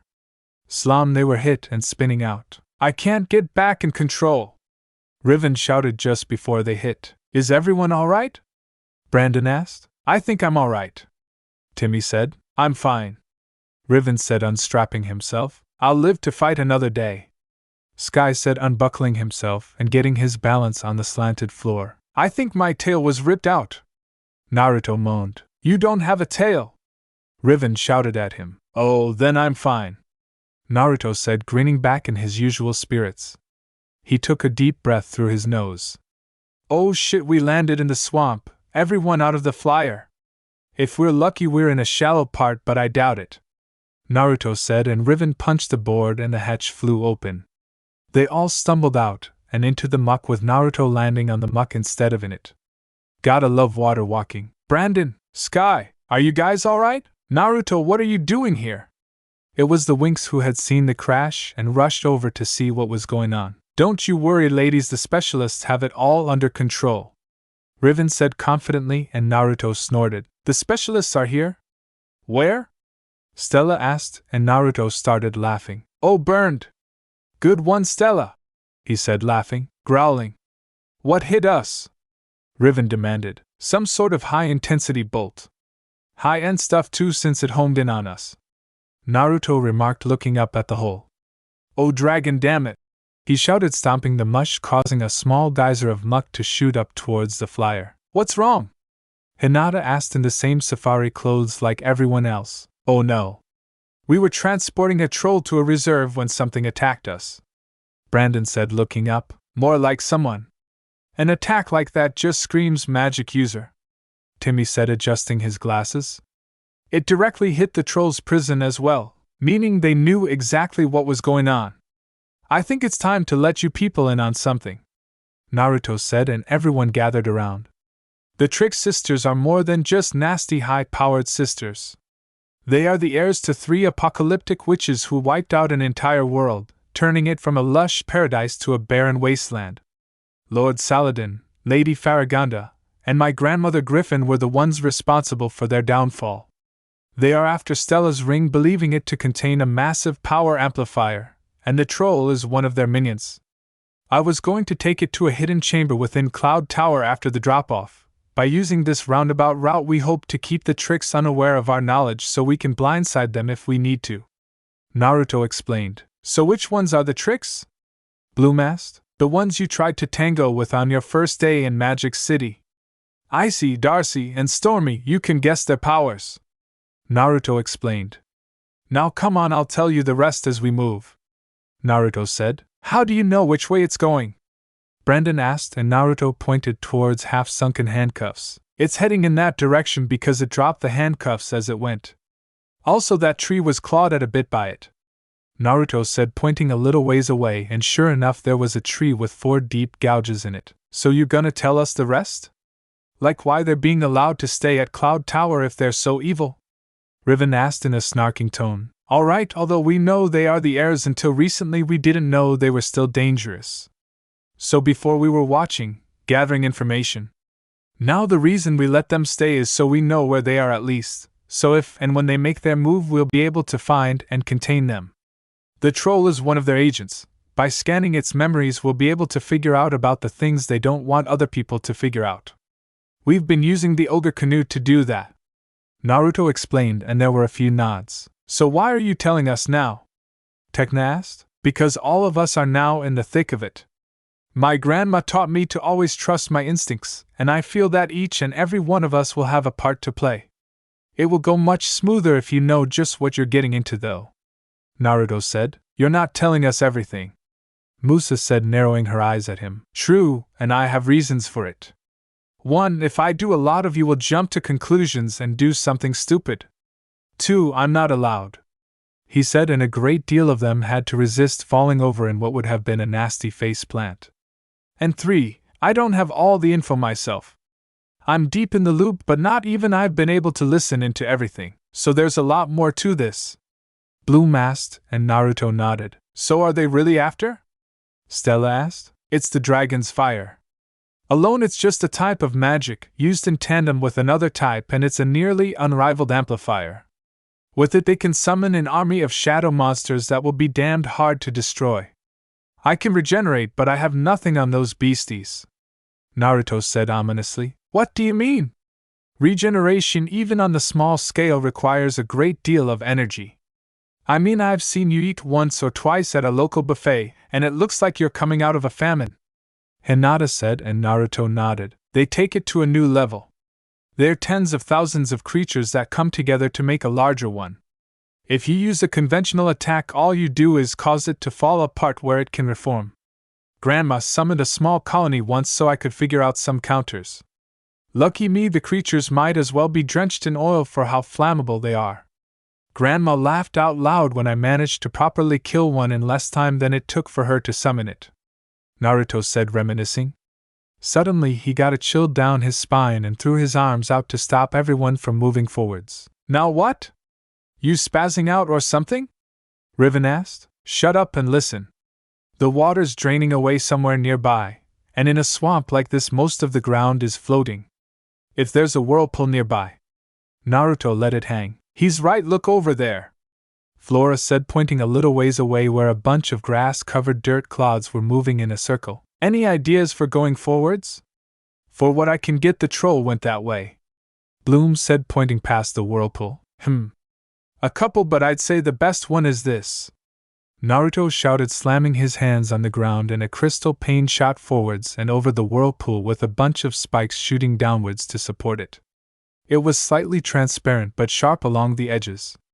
Careful, I've only used these as a shield or weapon, so the edges are pretty nasty, he said calmly. Right, I'll lead the way, Riven said, strutting over the only slightly arced bridge. Oh, I get it. He keeps his Phanto Blade in his ass, Naruto shouted out as he was about halfway across. Fuck you, you goddamned witch's spawn! Riven shouted at him. You realize I can make the bridge shatter at any point in time, and you're right over a whirlpool that will drag you down for a hell of a lot longer than you can hold your breath, Naruto said, just loud enough for it to carry over to Riven, who promptly ran to the other side. Not anymore! Riven shouted at him. Ugh! What is wrong with this guy? Naruto asked out loud as he started walking across on the water alone. The Winx and remainder of the specialists walked across the sturdy bridge. I say we let him fall into the next natural trap, Naruto said to the Winx just behind him. What? You want to just kill him? Hinata asked, shocked. No, I just want to see him humbled. I'm a cocky bastard, but even I know when to clamp it. He needs to learn before he gets his stupid ass skinned, Naruto said bitterly as he stepped calmly over the whirlpool. What the hell is this? Riven shouted out from nearby, and Naruto sighed. Anyone want to draw lots on who saves his silly ass? Naruto asked, and everyone rushed forwards. He then felt a pang of something familiar. You go ahead, I need to check something, he said as he jumped forwards and passed them into the treetops, following a familiar mana source. Can't do it from one side, do it from another, he thought as he landed in a crouch just above the tricks. He then dropped down just behind Stormy. Hey Stormy, what you doing in a swamp? He asked right behind her. Holy crap! She shouted, taking a jump back. Where did you come from? Icy spat her tone cough. Icy. Well, you see, when a man and a woman love each other very much. Naruto started. Not that, you idiot! Why are you here? Icy shouted in his face. Stink bomb material. Mix swamp muck with standard garbage and rogue spider blood, and you get a raunchy mix that sticks and lingers for weeks, Naruto said, grinning. Really? Any planned target? Darcy asked. Not really, I thought I'd roll a couple dice and go after the one who passes me depending on the number. Random chaos keeps you sharp and keeps everyone else on edge, Naruto said with a vicious grin. So what are you three beauties up to? He asked. If you must know, Icy began. We are tracing down a troll that ruined an experiment of ours. Planning on petrifying the dumb beast, she said, and Naruto grinned. Mind if I tag along? I'd love to catch the expression on its face, Naruto said, and Icy raised an eyebrow. Sisters, quick huddle, she said, and motioned for Naruto to turn around. He did so, but used chakra to enhance his hearing. If we turn him away, it will look suspicious, and we know how deep Professor Griffin has her claws in him. He'll rat us out, Icy exclaimed. Too late for that, Miss Frigid, Naruto thought wryly. What harm could taking him along cause? We know he's powerful, and as long as we watch what we say, he'll never be the wiser, Darcy said. Also, if we have him take point, we'll have a damn better sight than all this swamp, Stormy said, and there was a pause. Oh, and he'll also be the first to fall into any hazards, so he'll keep us safer, she added quickly. No one bought it. All right, stud, you're in, Darcy said as they turned. Cool. Which way, pretty ones? Naruto asked casually, not really caring about the reactions. He got them anyways, there was just something in his tone. This way, Icy said, taking point, and Naruto walked behind her with both Darcy and Stormy behind him, following closely, wondering how he the hell was walking on top of the muck without a drop of mana being emitted. It didn't take long before Icy held up her hand to stop, and the ugly purple beast walked up to them. Smell good, it said, sounding like an utter idiot in Naruto's opinion. Are all trolls this stupid? I haven't met many, he asked, and it glared at him. He sent down a crystal spike that grew downwards and then just under the troll and spread outwards in a spiderweb pattern. Until about 5 meters away, tiny bombs of dull crystal appeared in the water in a circular pattern. He fiddled with a black fireball to throw the trick's sisters off his scent. He casually tossed it over his shoulder and practically disintegrated a tree Darcy was leaning on. Holy crap! Watch where you throw those things! Darcy screamed. Enough of this! Icy said, and she petrified the troll, and it sunk into the muck, and below viewing level it was caught in the crystal. Naruto grinned internally. What? No incantation? Fucking hell! He swore and vanished in their eyes. He didn't even say goodbye. Stormy said in a huff, and Naruto grinned from behind a nearby tree. All he was using his mana for was keeping that stone troll where he could grab it. There was a quacking sound and a cry of mommy, and he nearly gave away his position from laughing. In short order the duckling was frozen and the tricks were gone. He stepped out casually just in time for the Winx and specialists to arrive. I could swear it's supposed to be right here, Timmy said, holding a locator. It is, just petrified, Naruto said, stepping into view as his entire crystal creation with the trolls safely in it. How are you doing this? Isn't your mana hellfire? Stella asked, looking at the glittering web and all. Yes and no, I have two types. Hellfire and crystals, he said, then spotted Riven. Oh great, you're still alive, Naruto noted. Well, no thanks, you're abandoning us out of nowhere, he snarled at him. I left to keep tabs on the tricks and make sure things went properly. If not, then I would have had no idea where the trolls sunk, and all this would have been for nothing. Also, I'd say I've convinced them I'm oblivious to their plans, Naruto said, and Riven growled. Look, I'm getting really sick of your oh-so-superior attitude, jackass, Riven said, stomping up to Naruto and nearly sinking into the bog but caught a rounded part of Naruto's web. You okay there? Naruto asked. Screw you, Riven swore, spitting out some muck as Brandon helped him up. Look, thanks for all your help, but I have to port out of here with Ugly in tow. Ladies, the place you want to get to is that way. Guys, you can tell Saladin that despite complications the mission is complete, Naruto said, pointing in the appropriate direction that he could sense the elven teacher. If you'll excuse me, he said, grabbing a piece of parchment with a storage seal on it, and biting his thumb to seal the stone troll inside. Then vanished in a flash of yellow light. That was without a drop of magic, Timmy said in awe. That's impossible. No one can teleport without magic, Riven snarled. Can we please just get back to Red Fountain? Sky said in exasperation. We can ask Headmaster Saladin when we get back. Cloud Tower. Naruto appeared in a flash inside the room he and Griffin had prepared ahead of time. It had Hyrician seals on the floor so it would act as a beacon. He tried to stand the creature upright, but it was at a weird angle. He growled and crystals appeared around it, propping it up. There! Finally! He said just as his grandma walked in. It would be safe to assume the tricks got to it first then? She asked, and Naruto nodded. Yep, I even scored a front row seat. They didn't use an incantation, so it's likely to be a little weaker, Naruto said, and Griffin nodded. Very good. Now let's see what we can learn, she said as she placed a hand on the stone troll's brow and a glowing green symbol was left behind. A flash of green light erupted and beams like an old-fashioned camera came from its eyes and showed them all of its interactions with the tricks. Nothing they didn't know about already, but it was confirming a few things. In a minute the show was over. Well, that was somewhat informative, she said, and concentrated, and the stone troll sunk into a pool of green light, depetrifying as it reappeared in a distant wilderness reserve. That was a waste of time. We need new information, not 5,000 confirmations. Oh crap, that rhymed, Naruto noted, and Griffin gave a small smile. True, but we know enough. Everything is in place. The dragon's fire. The tricks. The 3 schools.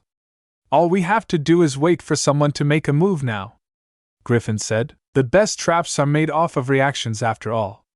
Hinata and I are ready. We've been trained in using our mana in all sorts of dangerous ways and how to defend from all sorts of attacks. The combination spells we can work together will trump just about anything. 2 high-powered defensive spells and 2 offensive ones. I hope it's enough, because if not…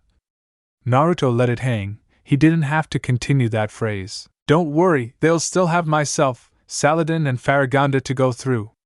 Although with the dragon's fire it may not be enough, Griffin said somberly. Well, with my hellfire practically its opposite, I might be able to cancel it out if I overchannel it, he said, and Griffin grabbed him by the shoulder. No. Naruto, you are forbidden from doing so if there lies even a single option otherwise. You remember the last time you attempted to use all of the demonic power inside you? Griffin said sternly, and Naruto grimaced. Flashback. Grawl! Naruto bellowed, his body consumed by demonic energies. Red power was tearing off his skin and dark red, almost black mana was pouring out of his eyes. He pounded against the barrier his grandmother had put up. He was in agony, but he couldn't cut the flow, he couldn't stop it. He was still conscious, but only barely, as a fifth fox-shaped tail formed of hellfire and demonic chakra. Something, anything. Everything had to be destroyed. I don't mean to be presumptuous, but I believe we can help, Saladin said as he and Farragonda walked up to them, having teleported nearby after sensing the colossal demonic energy being released. Griffin nodded, sweating. She knew the monster in her grandson was a powerful beast, but this was a league all its own. All must burn! He screamed, gathering Yoki, demonic chakra, and hellfire in his right hand and slamming the orb of volatile energy into the ground, creating a pillar of pure demonic energy rising upwards, with the barrier Griffin had put up being reinforced by Saladin and Farragonda just in time. No! Namur! He screamed, and suddenly the energy solidified and shattered as his natural mana type came out a full year early than the norm at 15, containing and purifying the hellfire, and Yoki leaving a crystal statue of the five-tailed Naruto that started to crack, then all at once shattered and evaporated, leaving Naruto to fall to his hands and knees, panting in horror and exhaustion. Naruto! Griffin yelled, abandoning her cold demeanor and rushing up to help him. He groaned painfully but looked unharmed. His canines had grown into small but undeniable fangs, but it was still him. How do you feel? She asked. Ow, he said simply as she helped him up, his injuries already closing up with steam rushing out. I'm just glad I didn't kill anyone, he said, shuddering. Then his stomach started heaving and blood-red crystals fell out of his mouth and shattered on the ground, and he passed out. We need to find a way for this to be less volatile. Knowing your grandson, he's liable to get into a situation that he has to use that much energy again, Saladin suggested, and they nodded. It was from this incident that not only was Naruto's natural mana type discovered, but the idea for the final rune on Naruto's sword was born. Its purpose: to give Naruto total control of his demonic transformations for as long as he holds the blade. To act as a buffer so that instead of being overwhelmed by bloodlust, his emotions are instead temporarily shut down, allowing him to make intelligent, calculated decisions. This, however, was dangerous as it was liable to remove his inhibitions as well, which could be even worse. Flashback over. I'd rather not go through that nightmare again, but if I have to, I will. I hope I'm ready, Naruto said, his eyes steeling, and Griffin nodded. Naruto, I want you to practice with Hinata at Althea tonight. Bring in all of her friends as well, they are tied into all this, Griffin said, and Naruto nodded. I'll also be giving you the pay of an A-rank mission, she said, and Naruto blinked, and he was alone in the room. How does she keep doing that while suppressing her mana and chakra? It's driving me nuts, he said out loud, shaking his head and leaving the room. His grandmother, totally invisible, smirked. That night. So you want us to attack you, as you and Hinata use conjoined magic to defend? Tekna asked, the obvious question on everyone's mind. Naruto had shown up in the middle of their apartment, scaring the crap out of all the Winx before practically muscling them out the door towards the gym. You know, you could have asked nicely, Flora said. Where's the fun in that? Naruto asked, getting a sigh from Stella. Do you ever change? Stella asked as they walked into the gym. Have you seen my grandmother's photo album? Naruto asked, and Stella shook her head. He was born a blue-eyed blonde with whisker marks on his cheeks, Hinata said, and Naruto nodded. I'm going to need an explanation here, Bloom said, and Naruto grinned. Basically, for all my life I've been exposed to both foreign mana and life energy. It's affected me, Naruto said, still grinning. So that's why you're so annoying, Musa exclaimed. Nope, that's all me, Naruto said, boasting as he and Hinata walked away to take a position nearby. Okay, now, let's get started, he said, and the training began in earnest. Unbelievable, Naruto said after hearing what the Winx had gotten up to while he'd gone on a training trip. 1 week, just 1 freaking week, and you get into this much trouble? Without me? Oh, you are cruel, Naruto said dramatically and got a snort out of Stella and Musa. Hinata was just exasperated and the remaining 3 Winx were confused. Still, I had my communicator on me. You could have just called me and skipped the whole mess. I mean, really? Who sneaks into a school of witches and doesn't expect to get into trouble? Naruto asked, and there were a couple blushes. Well, how do witches and warlocks expect to find anything with how poorly categorized their inventories are? Tekna asked as an attempt at a rebuttal. You girls fell into a trap with those rooms. The artifacts were solid illusions, as the tower specifically started hounding all of you into more and more dangerous areas and away from the actual artifacts and libraries. The only reason you girls are alive is because Grandma deactivated them and let you out, he said sternly. Hey, no fair, Naruto. You get into trouble on a regular basis, and I don't read you the riot act, Stella protested. That's because I don't get myself this close to getting killed if not for outside intervention, he said, holding his index finger and thumb less than an inch apart. It's because I train to get out of trouble and I use it so that I can get more powerful. It's because I take into account the legal and easier routes as well. Did it not occur to any of you that if you told Farragonda, then you would have had the Ring of Solaria back in your hand in less than 5 minutes without any hassle whatsoever? He asked, and Hinata's eyes widened and she smacked herself in the forehead. Quick question, Musa said, raising her hand. Yes, the pigtailed girl in the back, he said, grinning at her. What the hell are you doing here on the Day of the Rose? Shouldn't you be with your mother or something?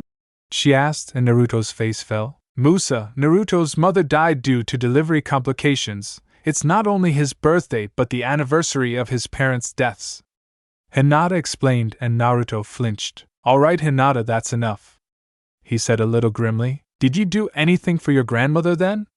Flora asked, and he smiled. I did. She's busy today, so I put a vase of crystal roses on her desk. It should brighten her day a little, he said, grinning a little. That's so sweet. It reminds me of my cousin Abigail, how she'd still give her mother a rose despite being on bad terms with her, Flora said. Ah, so you are Thorn's cousin? I was wondering at the uncanny resemblance. Can you give her a message for me if you see her? He asked, and Flora nodded.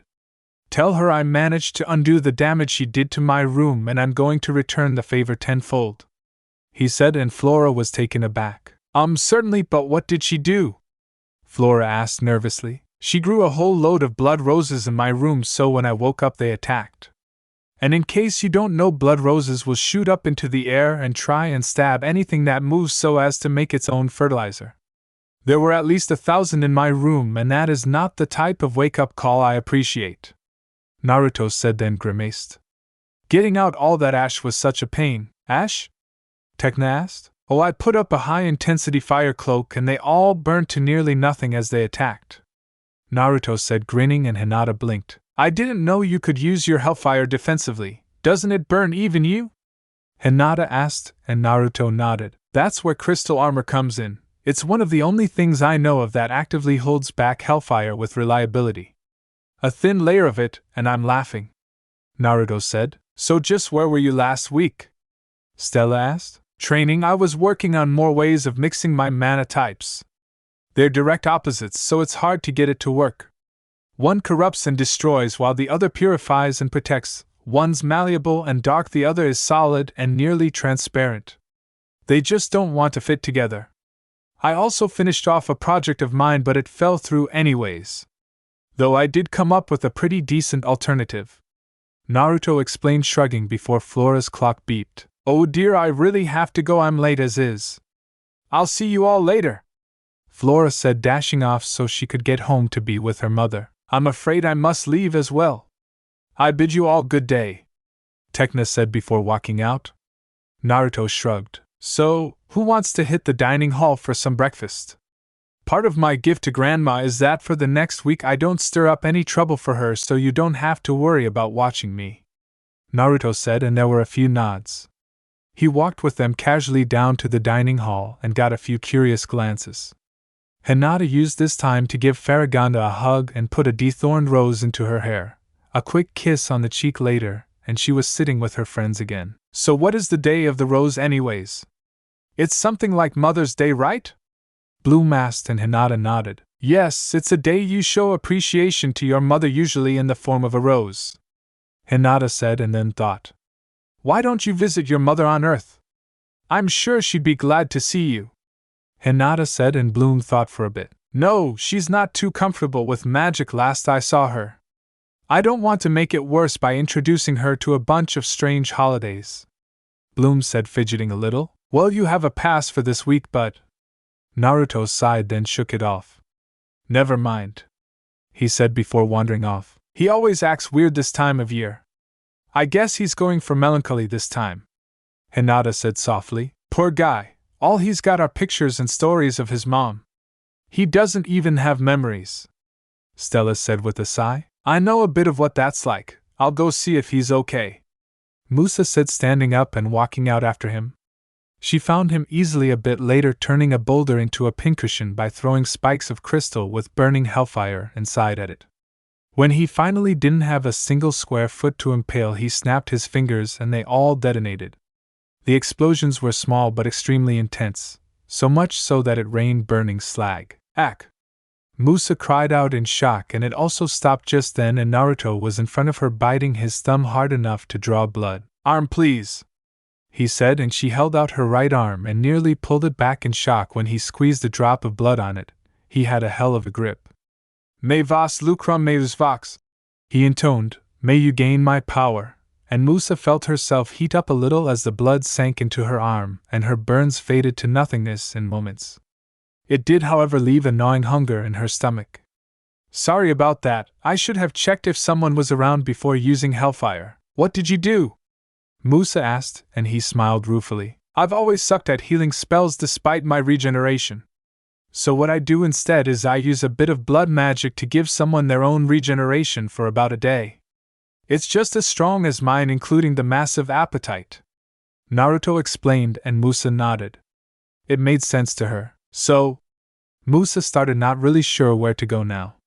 Things had gotten pretty awkward.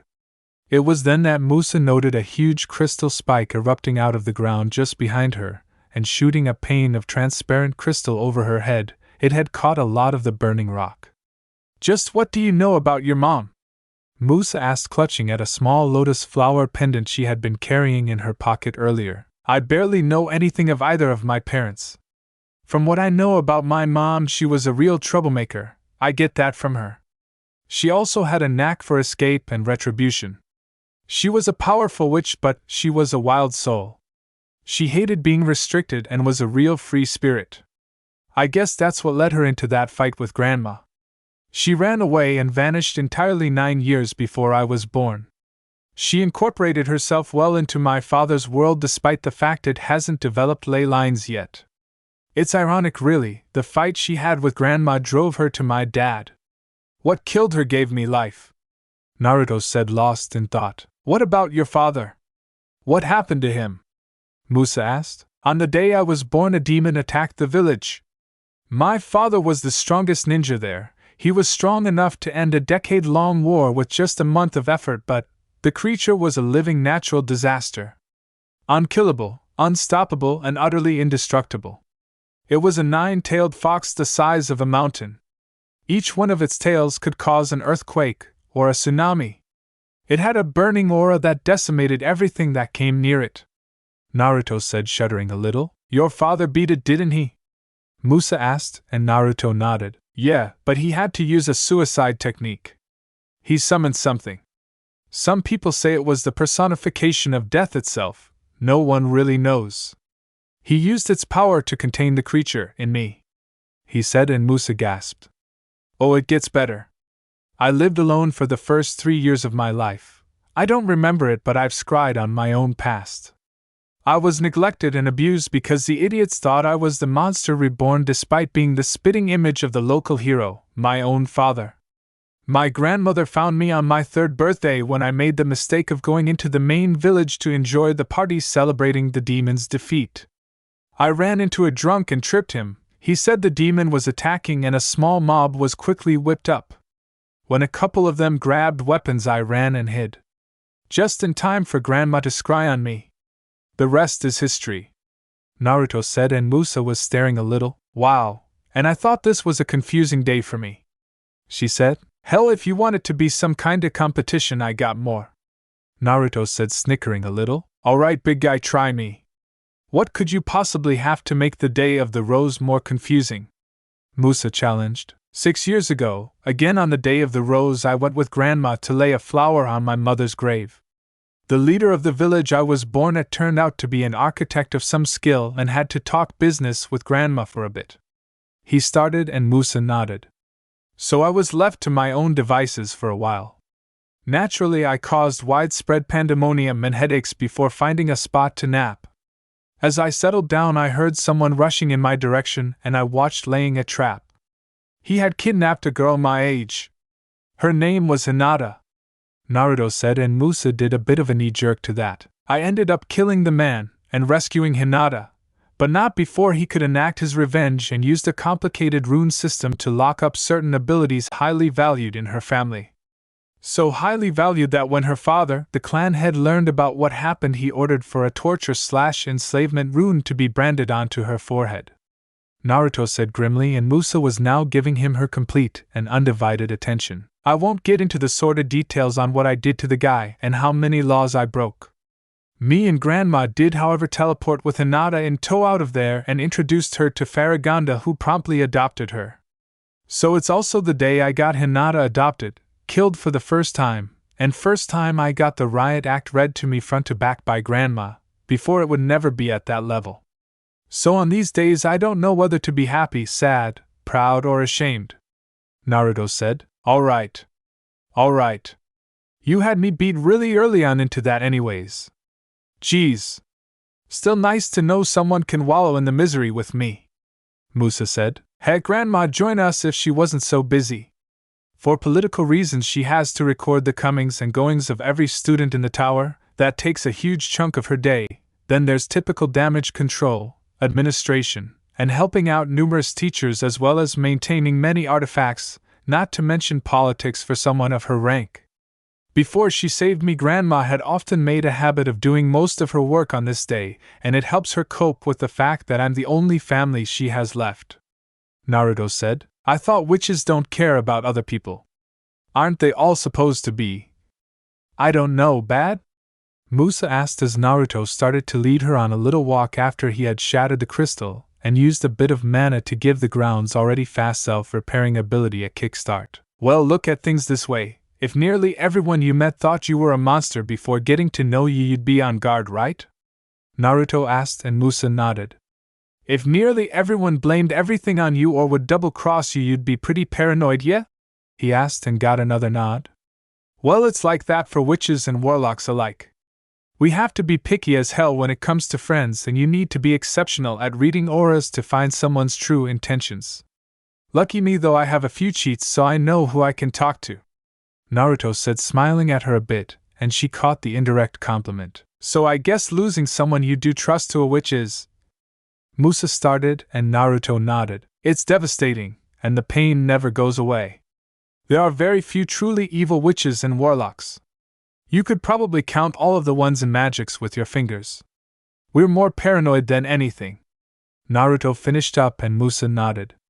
"Oh, I almost forgot. I do have a picture of my mother right about here," he said, riffling through his pockets and pulling out a picture of a 20-year-old woman with long crimson hair and cat-like yellow eyes. She was tall and well endowed, and the picture showed her successfully dragging out a younger griffin, with the help of her father, who, despite what must have been an advanced age, was in great shape, and she obviously had his hair and skin. All three of them were in bathing suits with a semi-crowded beach in the background. Instead of her horn-like hairstyle, though, Griffin's hair was long and flowing, and she apparently had a very enviable figure in her youth. "She's very beautiful, was very beautiful," Musa said. "Thanks, it runs in the family," Naruto said, grinning. "Oh, you freaking break up the moment, why don't you?" Musa demanded, and he laughed. "So," Naruto started after another couple minutes. "What's your mom like?" he asked, and Musa shook her head slowly. So she's gone. Yeah, she was an amazing singer. The people of my world have always gained their power from music," But she was in a league of her own. There was no real way to describe it, she just had this ability. Musa said wistfully. Nothing harder to describe than that all-important personal touch, that little bit of the soul you push out he said, and Musa nodded. I take it that's a hollow picture?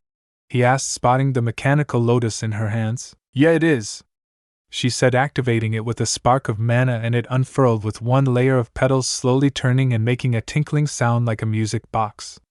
It showed a woman maybe early 30s with long flowing black hair and Asian features. She was in a flowing crimson and pink gown, and in a pose as if she were singing. Well, she's certainly beautiful, Naruto said, and Musa smiled a bit at the memories. And I can see you take after her, he noted, and she beamed a bit. Can you go 5 minutes without flirting? Musa asked, blushing slightly as she pocketed the hollow picture. Naruto took on a thinking pose. Nope, he said cheerfully. Ugh. You're impossible, she said, no real amount of venom in her voice. Well, that's kinda the point, Naruto admitted, and she sighed. How can you be so cheerful? She asked. This is the anniversary of your parents' death. I sound cheerful? Weird, Naruto said, looking introspective. Damn environment messing with me again, he said without any real venom in his tone. You're so weird, Musa noted. You have no idea, Naruto said, grinning. Then he thought for a moment. Want to go somewhere and get our mind off mothers? Naruto asked, and Musa gave a small smile. Come on, let's have the day fly by, he said, holding out his hand, and she took it, with both of them vanishing in a flash of yellow light. The Dragon's Pine mountain range half a mile from Cloud Tower. Holy crap! Musa shouted, grabbing onto Naruto for dear life as they fell towards a load of rocks as Naruto gave out a shot downwards, kick-starting an avalanche. He landed on a large flat stone and started riding it down, holding Musa bridal style. You're nuts! She screamed, slamming him in the head, and he only grinned more broadly. Hey, your mind's off, grief. Mine too, for that matter. Besides, you're a fairy. Fly, he shouted, throwing her up. She bit down on the urge to scream and transformed as quickly as possible and hovered. Naruto flash summoned Reaper and was soon surfing in midair right up to her. You reckless jerk! What the hell's wrong with you? She demanded, trying to punch him, but he just ducked under her fist. You needed to get your mind off your mom, so did I. This is a day off for both of us. I spend most of my time studying or training, but I'm taking it easy today. We both deserve a break, and crying and moping is a pretty shoddy vacation in my opinion, he said.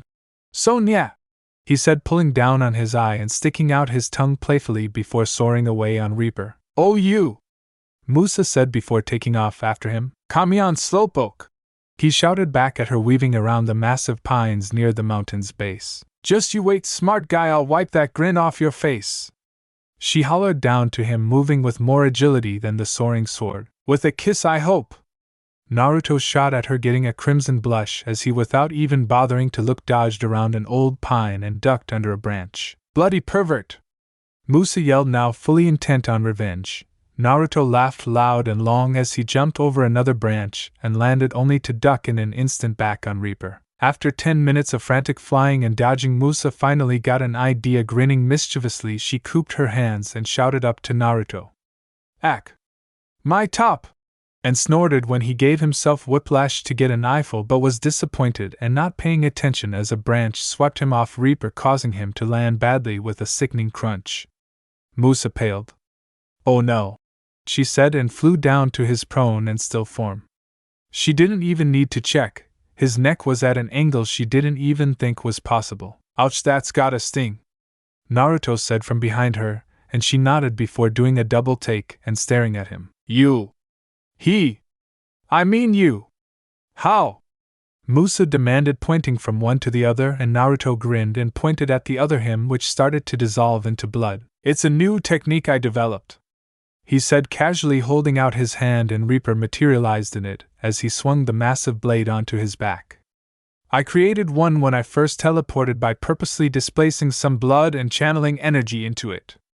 I've been not only following but cloaked the whole time. Musa drew herself up but couldn't find the words and walked off in a huff. Ha ha ha ha! Oh, it's a good day, all right. Naruto laughed, a huge grin on his face. He then quickly cloaked himself in chakra and casually followed Musa, who depowered and wandered in a large but slow circle. Blood? Did something die here? Musa asked. Yeah, me, Naruto said from nearby, leaning against a tree, grinning slightly. The grin only widened as Musa marched off again. He didn't follow this time. Instead, he pulled out music player and listened for about half an hour until Musa walked into the small clearing again, this time from right beside the tree he was leaning against, and he raised an eyebrow. "Hello," he said, and sniggered when she jumped. "Stop following me!" Musa shouted, still angry. "Follow you? You're a big girl, I don't need to follow you. I just stood here burning through my favorite tunes," Naruto said. "You've been going in circles. See the blood spots just over there," he said, pointing, and true enough there was a pool of blood the size of a person. "Oh, for the love of—" Musa started to swear, but Naruto walked up behind her and grabbed her by the shoulder, and in a flash they were back at Althea. "Stop that!" she said, and he held up his hands. "Would you rather I leave a friend to wallow in sorrow and self-pity?" he asked, and Musa grumbled a bit.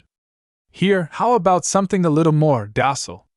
Naruto asked, offering his hand, and Musa heaved a sigh and took it. They were gone in a flash and appeared in the VR area of Althea. "Ah, good, no one's using it," he said before pulling up a protocol he had prepared for things like this. "What is this place?" Musa asked. "A virtual reality center. The program is going to be a game type where you'll temporarily be in the mindset of another person. In this case, we'll both be sharing a role as the player doesn't directly do things," Naruto explained, grinning. "Really? What game?" Musa asked, and Naruto smirked. "It's called Ghost Master. The goal of the game is to scare the crap out of mundanes," Naruto said, and Musa rolled her eyes. "Hey, come on now, this can give you the same guilty thrill of pulling one over on someone without getting into trouble." "Alright, fine, but only to keep you out of it," Musa said, and they entered the chamber. In the chamber, "What is your name, spirit?" the teenagers asked, and Naruto, now incorporeal and hovering beside Musa, and grinned. "Come on, what's our name?" he asked her, and she moved the wiggy marker to the letters MUS. Naruto grinned, then put his hand and guided it towards T and O. "Musto!" a malevolent voice shouted, and a whirlwind of green energy shot out of the wiggy board, and the teenagers scattered, only to run into numerous spirits, which had been attracted to the general area. 3 minutes later, Naruto was chuckling as he watched them all running in fear, screaming bloody murder. "You enjoy this?" Musa asked. "Oh, just wait, you'll learn to love it," he said, and helped guide her into mentally scarring an entire sorority for life. Then helped her bring 3 murders to light by leading mortals to the dead bodies and freeing the trapped and tormented spirits. Taught frat boys to respect the dead while freeing more spirits before. "Are you two quite done in there?" a clipped voice asked as the program cancelled. "Sorry, we'll port out," Naruto called out, grabbing Musa's shoulder, and they vanished, reappearing in the dining hall just in time for Musa to note her stomach was completely empty. "Oh God, I'm starving," she moaned. "Welcome to my world, stay for a day, it'll feel like a lifetime," Naruto said, grinning as she rolled her eyes. "Here, it sealed this from lunch yesterday," he said, holding out a tiny crystal with a rune on it. A burst of smoke later, and he had a large sandwich platter in front of them. They were halfway through and still hungry when Naruto's communicator started ringing. "Yo, this is Naruto," he greeted, then listened, his eyes widening then narrowing. "Got it, I'll intercept," he said before closing it and putting it into his pocket. "Looks like I'm going to have to run, Musa. Duty calls and I need to nip a potential disaster in the bud," he said. "What's going on?" she asked. "Don't worry about it, but I gotta go. You can finish the platter, I know you're still hungry," he said, then smirked. "Sio," he said, kissing her on the cheek, then vanishing before she could respond. Musa reached up to feel the lingering warmth of the kiss, then looked down to the assorted sandwiches and sighed. "My first date, and he scared me to death, brought me to school and fed me leftovers. Ouch," she said, snickering to herself before grabbing another sandwich. Under Cloud Tower. "Hey, Purples," Naruto said as Riven tried to sneak past. In an instant the Phanto blade was out and pointed at him. "Hey, chill out, man, I'm not here to fight. What are you doing here?" Riven demanded. "I use these tunnels to train things like stealth, detection, all sorts of stuff," Naruto said, and Riven nodded but didn't let up on the blade. But I do want to talk, he said. About what?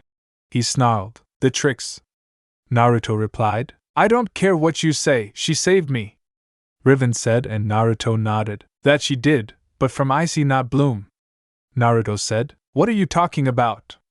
Riven demanded. Think about it, Bloom comes from an underdeveloped world both tech and magic-wise. She has no violent tendencies and was conveniently placed to take the blame. It was a good attempt but still a little sloppy. She was a good but nowhere near good enough scapegoat. Icy, on the other hand, is known for brutality, is well experienced with magic, and such a thing is just her style. Her sister Darcy, on the other hand, is developing a little something for you purples. She got cold feet and knew how to save you because her elder sister was the perpetrator. Naruto explained calmly and slowly, and Riven's eyes widened and he lowered the sword, then brought it back up. How the hell could you know any of this? You weren't there, he half shouted. We have animated sighing orbs scuttling all over Cloud Tower. It's small potatoes to use one to watch the past. Hell, you just need the passwords and you can do it. I could even show you how, Naruto said, and the sword was deactivated. I don't see how this changes anything. If you're not going to make a problem out of this, then why are we talking? Riven asked, pocketing the weapon. Icy's dragging her sisters into things that could lead to all unholy hell, and she could convince Darcy to use you to do it. Those three are close.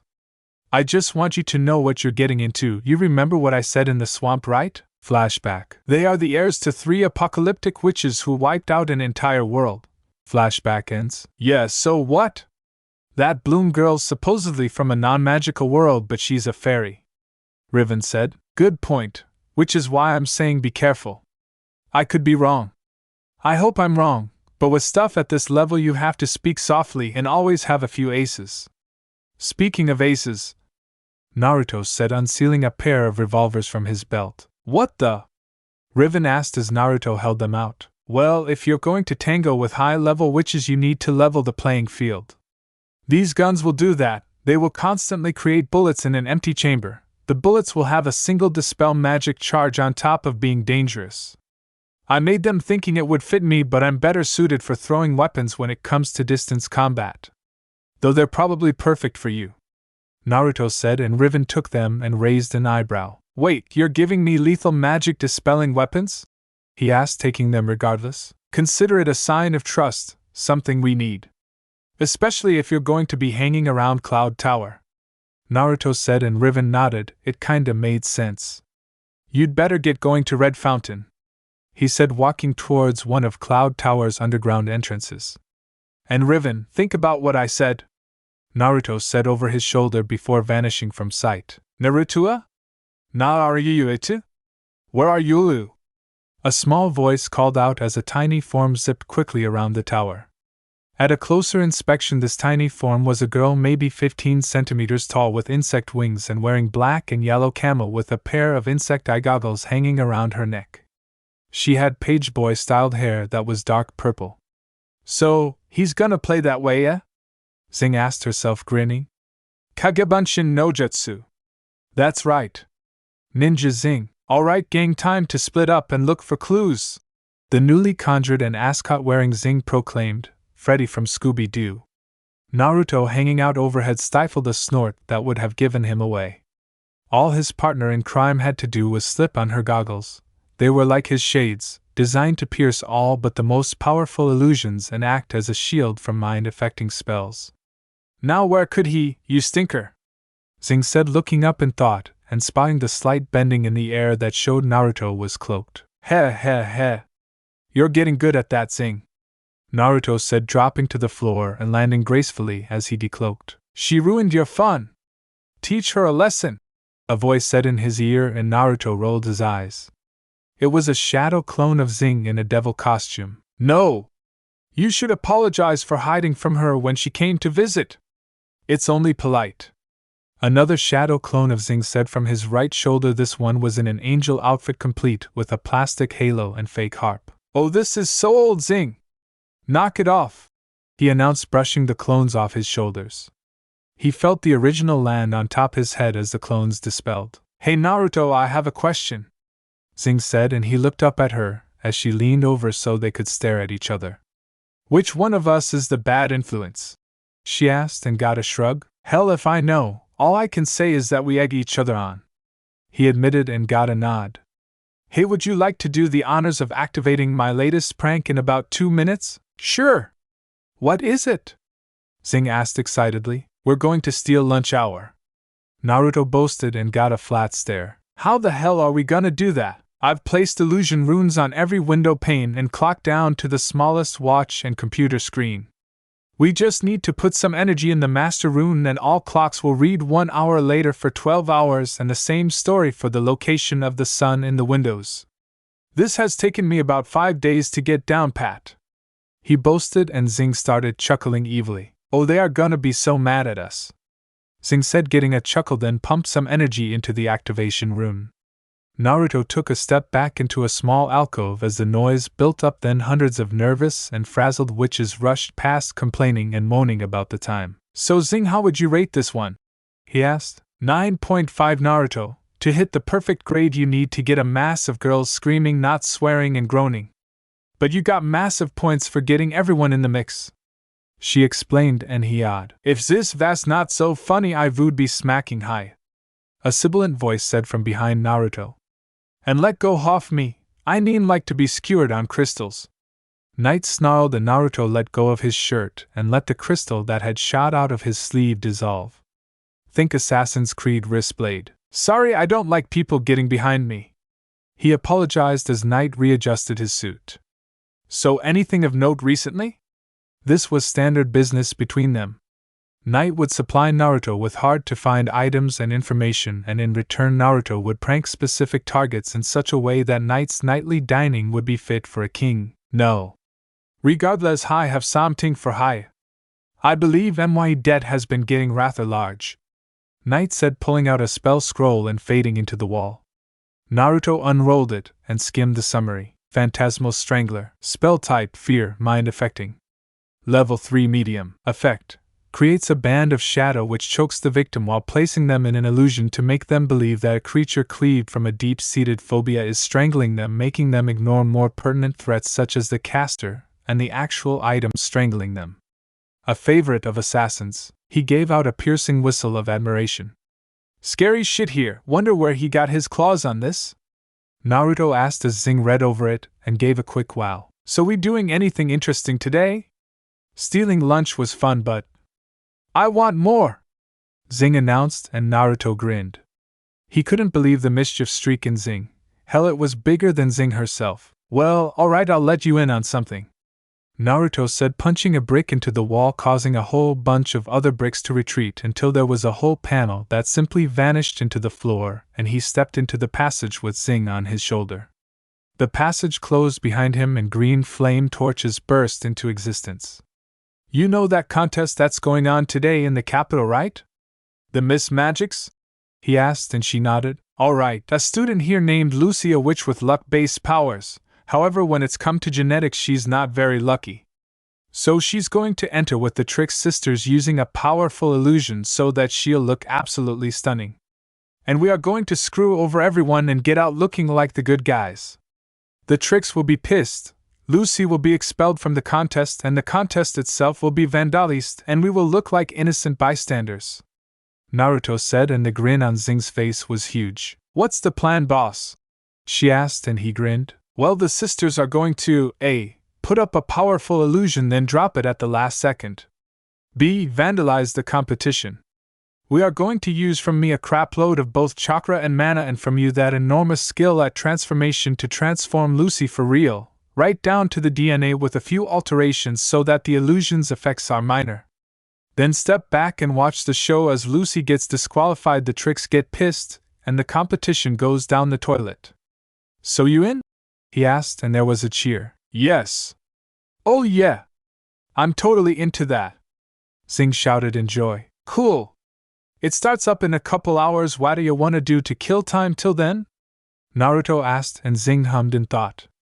Let's visit Althea, she suggested, and Naruto nodded. Alright, let's go, Naruto exclaimed, and Zing grabbed his hair hard, and in a flash of yellow they were gone. Oh dear goodness, Palladium said as the somewhat jumpy elf was half blinded by Naruto appearing right in front of him. Oh, sorry, am I interrupting class? He asked, scratching the back of his neck in front of nearly 30 girls in a lecture hall. He just homed in on the Winx girls' signatures. He figured they wouldn't all be in the same class, so if they were all together then it'd be alright to port in. Bearing a change room, but that would just be a guilty bonus where he could talk out of the trouble. Not exactly, I was just about to dismiss them, Palladium said, brushing himself off a little. You shouldn't just arbitrarily insult your class, although if you want to do that I can find you a temp job at Cloud Tower, Naruto said, grinning, and Palladium rolled his eyes. Class dismissed, Zing shouted at the top of her lungs, beating both Palladium and Naruto to it, the latter of whom chuckled at this. Most of the students left chuckling a little, but the Winx girls stayed. Hello Naruto, Zing, how are you two?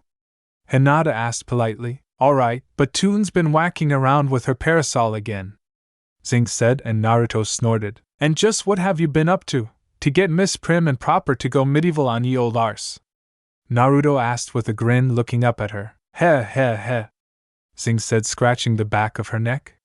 Well, I might have used my connections to bugs to kinda mess up her place, she confessed, and Naruto's grin was now reminiscent of a fox. Let me guess. She chased you all over the Pixie Village? He asked and got a nod. She shouted insults but still remained polite about it. Another nod. And yet I think you're still holding out on me.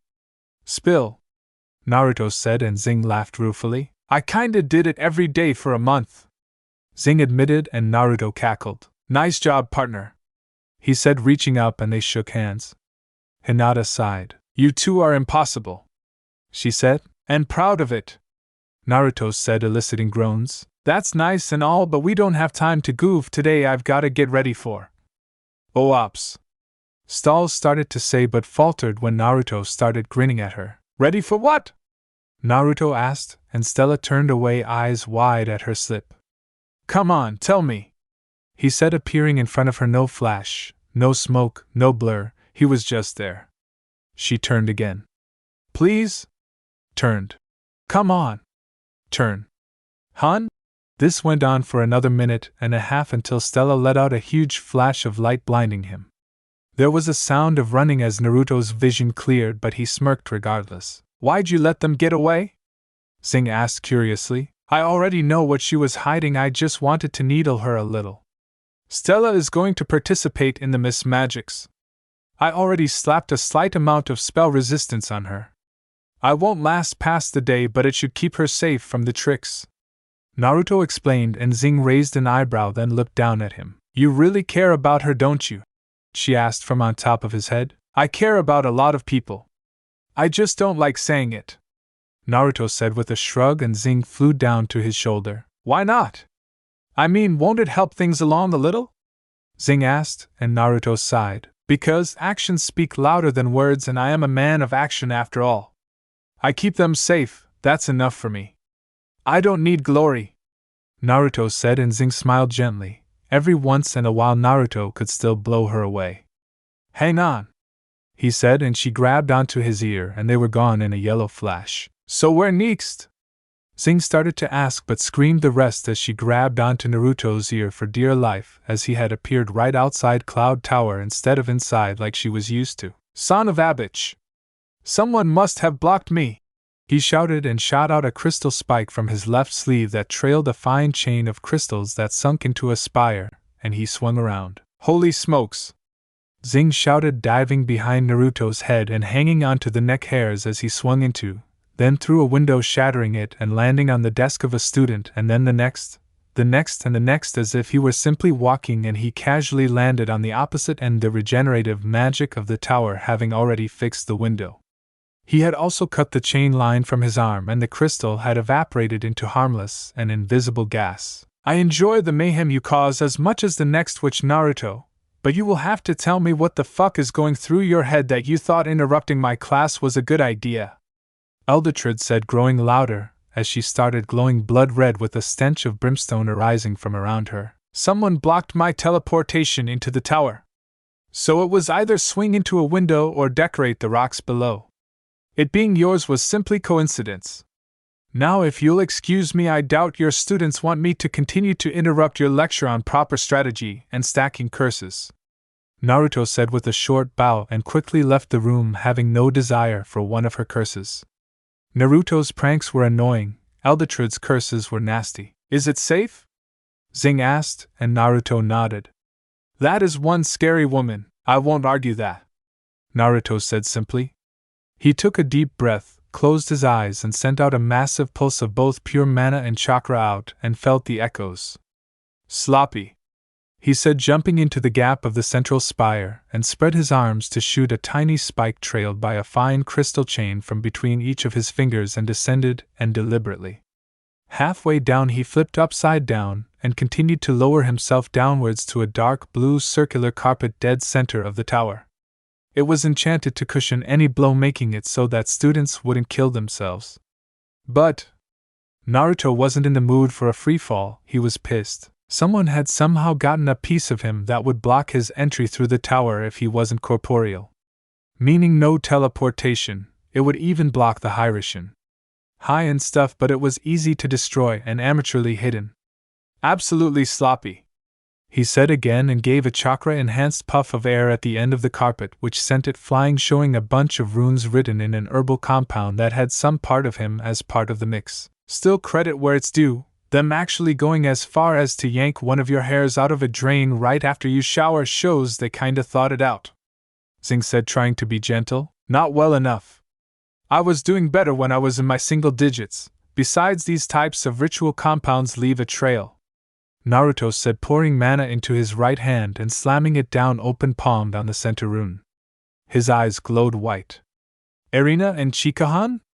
Fine then, if those two newbies wanna play rough, then let's see how they handle a sensory swap, he asked, making a tiny flat scoop out of crystal and taking part of one rune. With this kind of magic you need a part of not only the victims but yourself as well, so it could draw power from you. With the sequence disrupted, the remainder of them powered down.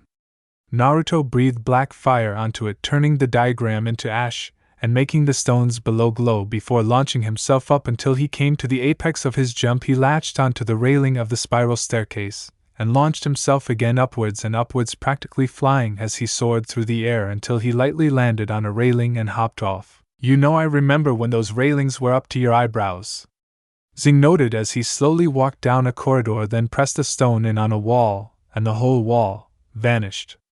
He walked through into a completely dark room beyond that seemed to swallow the light, and the wall reappeared behind him, causing it to go completely dark. Phasmatus Lux Lucas.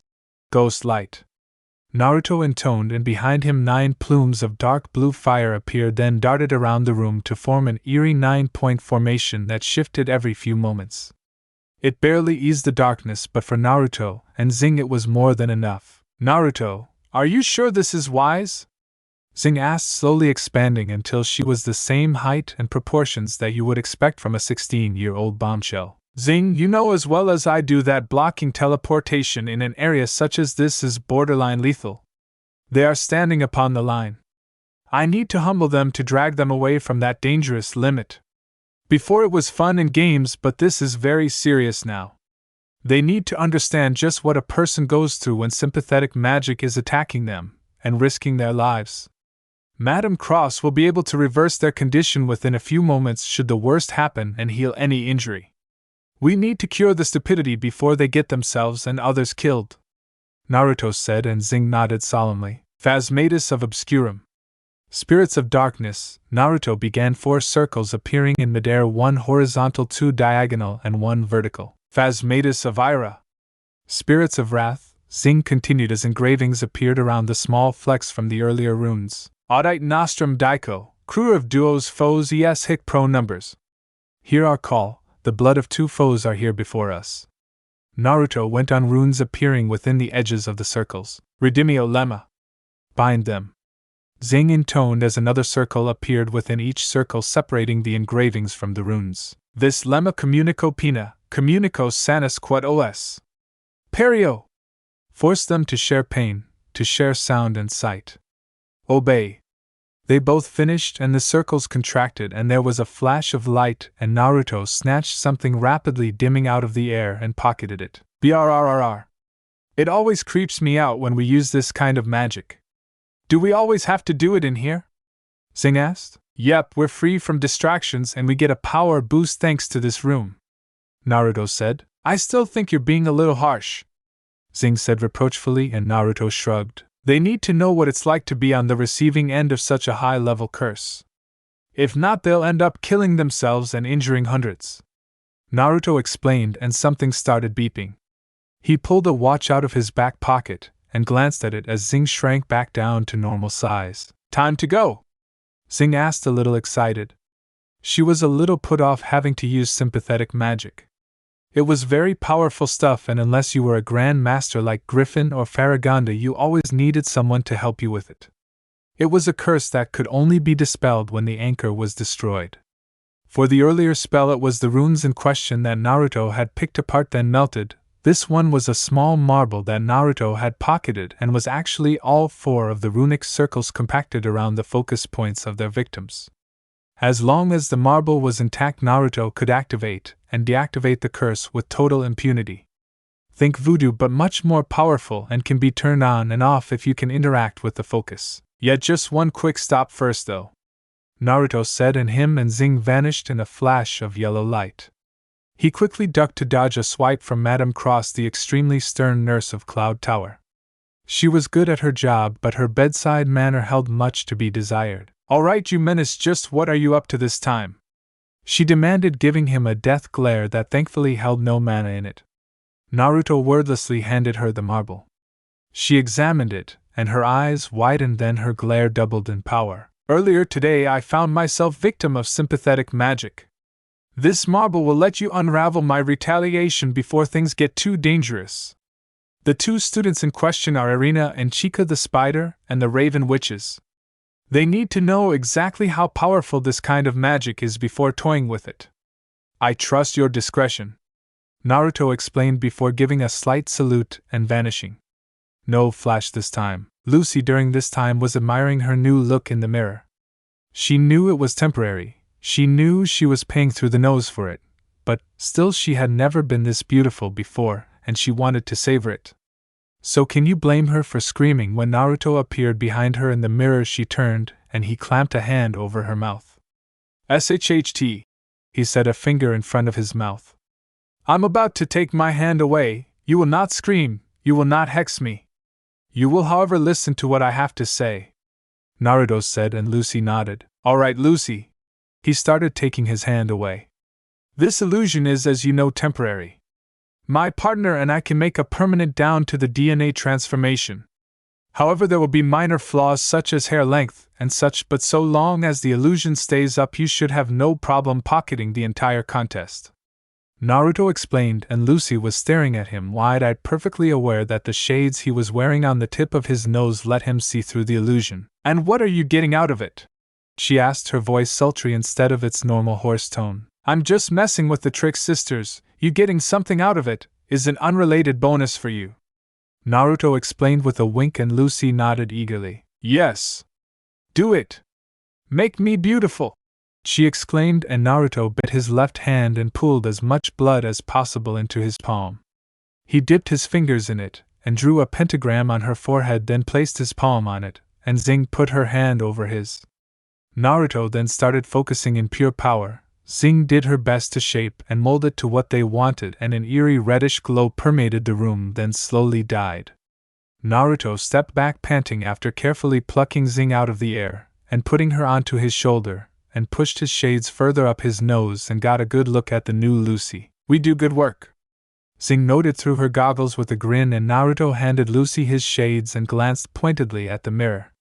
She slipped them on and faced it and froze. She was completely still. Then in one movement she spun around and pulled him into a deep-throated and very torrid kiss. Whoa! Zing exclaimed before whipping out a pixie-sized camera and snapping a few shots. Naruto was very aware that her now DD-sized bust was pressing into his chest as she squeezed against him. Not that he was complaining, mind you. About a minute later she pulled away panting, then grinned and playfully shoved him out of the change room, before skipping back to the vanity. Naruto was still silent as he slowly walked towards the viewing area and slipped into a seat with enough shadow to hide him but not make it look like he was hiding. Was it really that good, Naruto?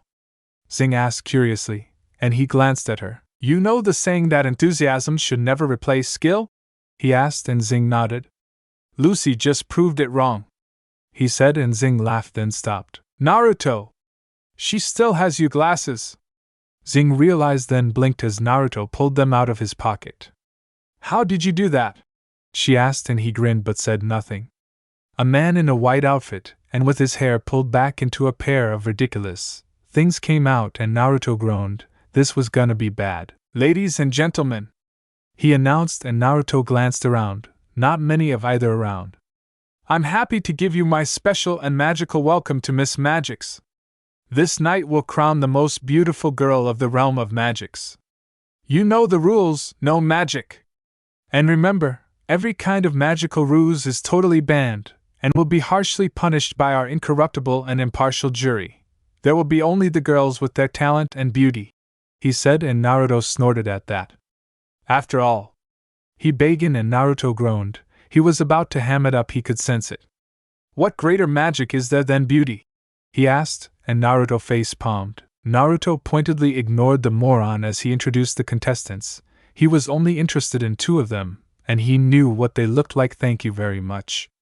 After about a minute he spotted the tricks near the front of the stage. How had he missed that?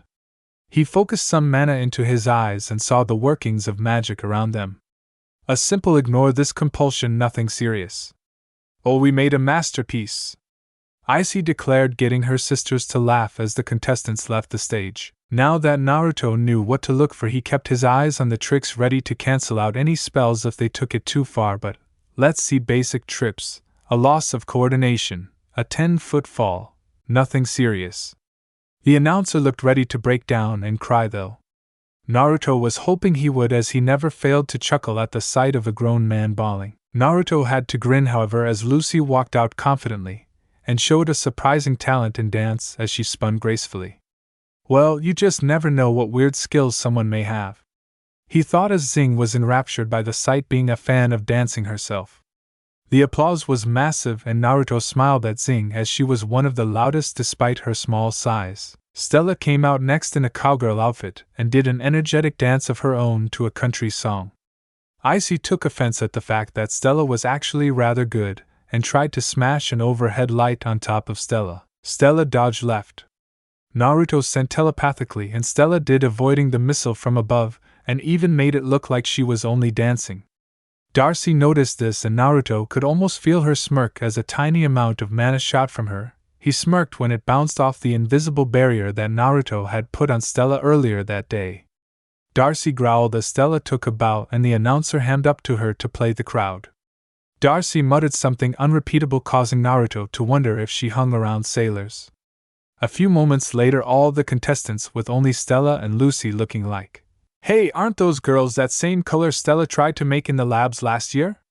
Zing asked, and Naruto nodded. "Wonder how they got their hands on that," Naruto said simply as Lucy was nominated. She walked up to the front beaming, and as soon as the crown was placed on her head, the tricks dropped the illusion, and Naruto and Zing high-fived as they choked on nothing. "I'm sorry, Miss Lucy, but even a change as minor as hair extension is forbidden.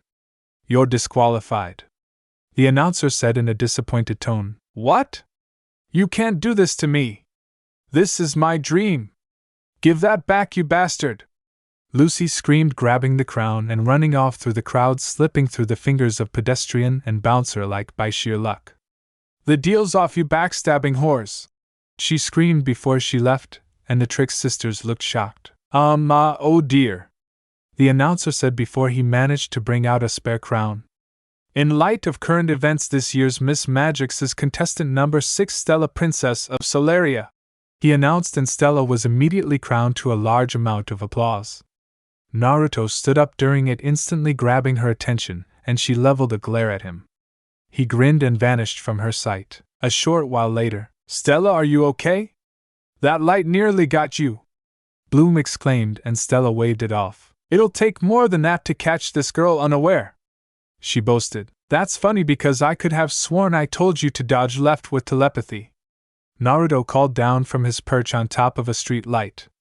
He was silhouetted against the sunset as a black figure with his tiny glasses and wide grin glinting in the low light. "So it was you messing with the competition?"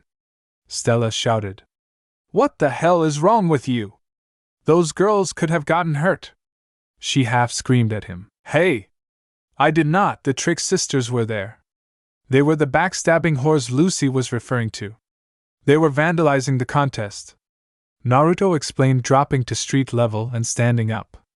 "The only bit of magic I used in that building was to protect you and to transform Lucy so she wouldn't be mortally embarrassed and shammed by the tricks," Naruto explained, and there was a slight silence. "Besides, what are you complaining about? You won, didn't you?" he asked, and Stella visibly deflated. "Yeah, but I don't know that Lucy girl," Stella said, and Naruto grinned. "We'll have another chance next year," Naruto finished for her. "And she's going to get a lot of fame in Cloud Tower for apparently screwing over the entire Miss Magics. Life's about to take a turn for the better for her. So don't worry your pretty head about it. Enjoy your victory," he said before walking off. "Hey! Where are you going?"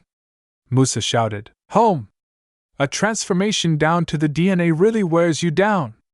I need to crash," he shouted before turning a corner.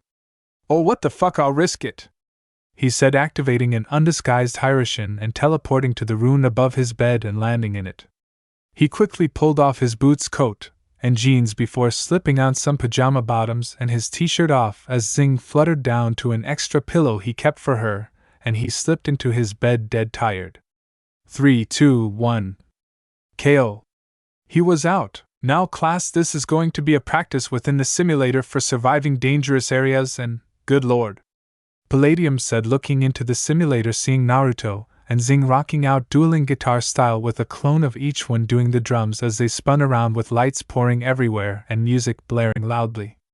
It's the dueling guitars of Reboot except an expanded Zing and Naruto rocking out with Naruto in Megabyte's place and Zing in Bob's. "Excuse me, you two," he announced on the speaker into the room, and the music came to a screeching halt, and they stared at him. "Hey, you're killing the mood here," Zing shouted. "Well, I apologize for that, however I do have a class to teach, and why don't you do that at Cloud Tower anyways?" he asked. "Naruto here got us banned from the simulator there for a month with his last stunt," Zing said, jerking a thumb at him, and he shot her a look. "Hey, I seem to recall a pint-sized cheerleader there egging me on," Naruto protested. "Who called up the hellfire?" Zing asked. "Hey, it's not my fault it wasn't built up to code," Naruto said, looking a little smug. "You blew up an entire wing of Cloud Tower," Zing shouted at him. "It fixed itself, and Cross managed to regrow the skin they lost," Naruto countered, dispelling himself, showing that the one on the drums was the real Naruto, as the simulator deactivated. He walked towards the exit as Zing shrunk down to her normal size with a sigh and flew over to land on his shoulder, and he vanished to reappear walking past Palladium. "Hold on, Naruto. It's a little early in the semester for it, but I believe my class would appreciate a bit of knowledge on pixies such as your friend there. I can introduce them to a volcano and its effect on spells later," he explained, and the class breathed a small sigh of relief, having no desire to go up a great big burning mountain. Palladium was surprisingly bold when inside the simulator. Go figure. He shrugged, thinking it a simple request. At Zing's nod, he nodded as well. "Alright, sure, what do you need to know? The process of bonding, as it is called," he said, and Zing nodded, giving Naruto a tap telling him she'd take it. "For a normal fairy and a pixie you just need a single match. These matches can be in hobbies, the general theme of your powers, or a few personality traits. With me and Naruto it's the fact that we love causing mischief all over the place that helped us bond," she said, giving him a pat on the earlobe. "But there's more to it than that. Every now and again a match can be made that by all logic just wouldn't work. I think I remember meeting a fairy that was heavy into sports with an always napping newborn for a bonded pixie. They had nothing in common, but the bond was just as strong," Naruto said, rubbing his chin a little in thought. "How did you two bond?" one of the fairies in the class asked, and Naruto grinned. "It would be best if we showed you. Grandma has a habit of using magic to make family videos, at times annoying, at others useful. Give me a few minutes, I'll get it," Naruto said, and Palladium nodded before Naruto vanished in a flash of yellow light, leaving Zing to catch herself in mid-air. Of course he realizes this means war, she said with a grin. Knowing him, he's counting on it, Stella said, and the class giggled a little. Well, that was easy enough, Naruto said, reappearing with another flash at the keyboard and inserting a disc. By the way, if I hear any teasing about this, I will get you back 50 times over. You're on, Hinata replied, and Naruto turned to give her an amused look before turning back to the screen as it flared to life. Now, Naruto, we're guests here, so I expect you to be on your best behavior, Griffin said as she and Naruto arrived in a small village looking like giants compared to the environment around them. Oh crap, this is the first visit. Gimme a moment, I'll take this out, and why isn't it coming out? Come on, he said, mashing a few buttons before sticking a small crystal needle into the CD slot before Palladium forced him away from it. He blinked a few times in confusion. Be on my best what? He asked, looking thoroughly taken aback. Precisely, now go and have fun, she said before vanishing a hazy spiral of green light. Behave but have fun? Let me guess, I should stay out of the sun but away from dark places while I'm at it. He shook his head. Oh, you were so cute as a kid. Why'd your hair change color, and what happened to those adorable whiskers? How old were you? Were some of the questions and statements tossed around. I was about 8, and the color changes were due to magic, that's all you're getting, Naruto replied, a hair's breadth from conjuring hellfire to trash the terminal. So this is the Pixie Village. Whatever's going on about those codex thingies that everyone says is important, and Grandma got a weird idea about needing a friend.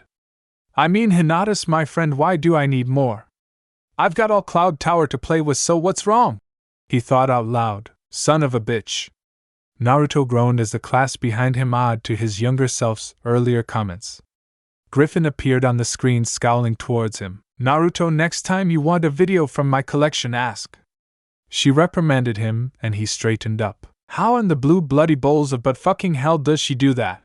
He asked incredulously, and her image scowled further. And watch your language while at Althea, you know how upset Farragonda gets. The image said. Yes, Grandma, he said dejectedly. Don't take that tone with me.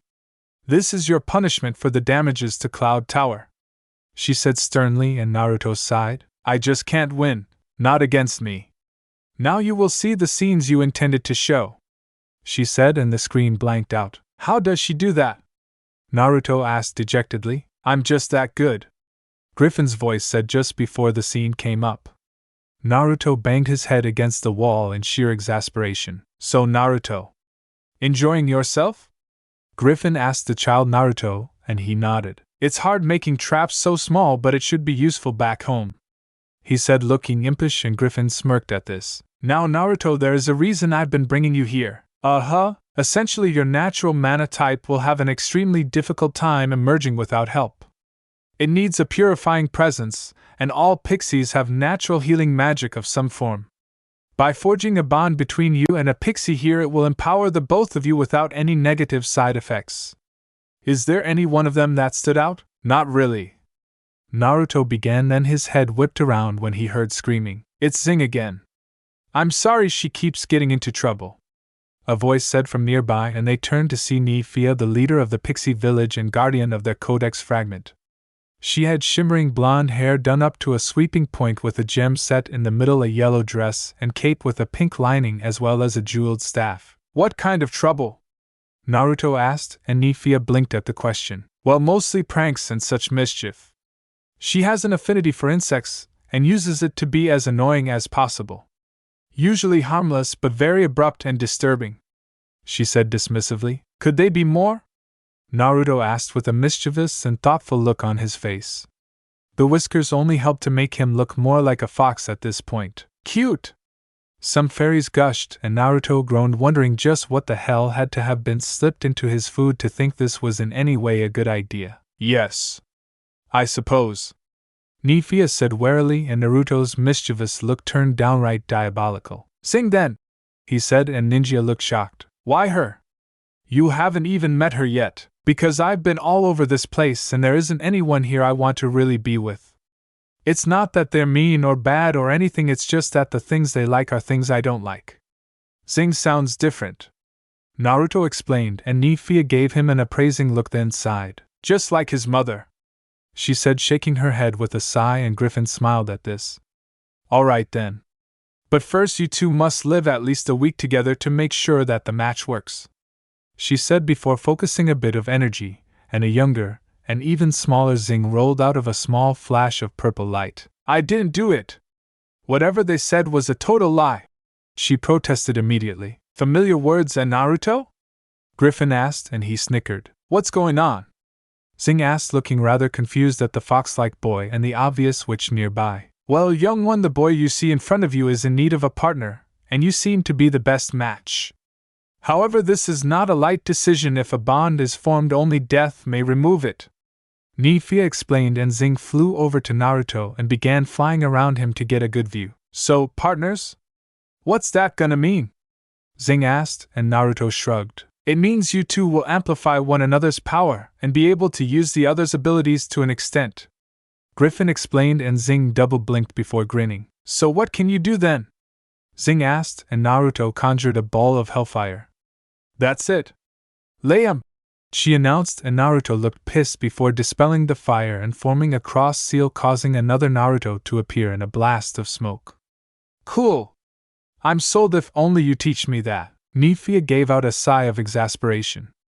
A match made in hell, it would seem, she noted, and Griffin's nod did nothing to encourage her.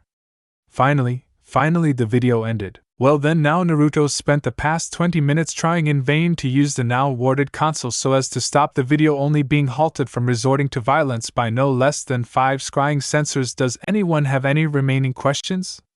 Palladium asked the class, and they couldn't take it anymore and broke down into helpless laughter. That's it. Everyone dies. Naruto snarled, hellfire burning around him. He breathed out a huge breath of it towards the class, only for Palladium to place up an energy barrier blocking it.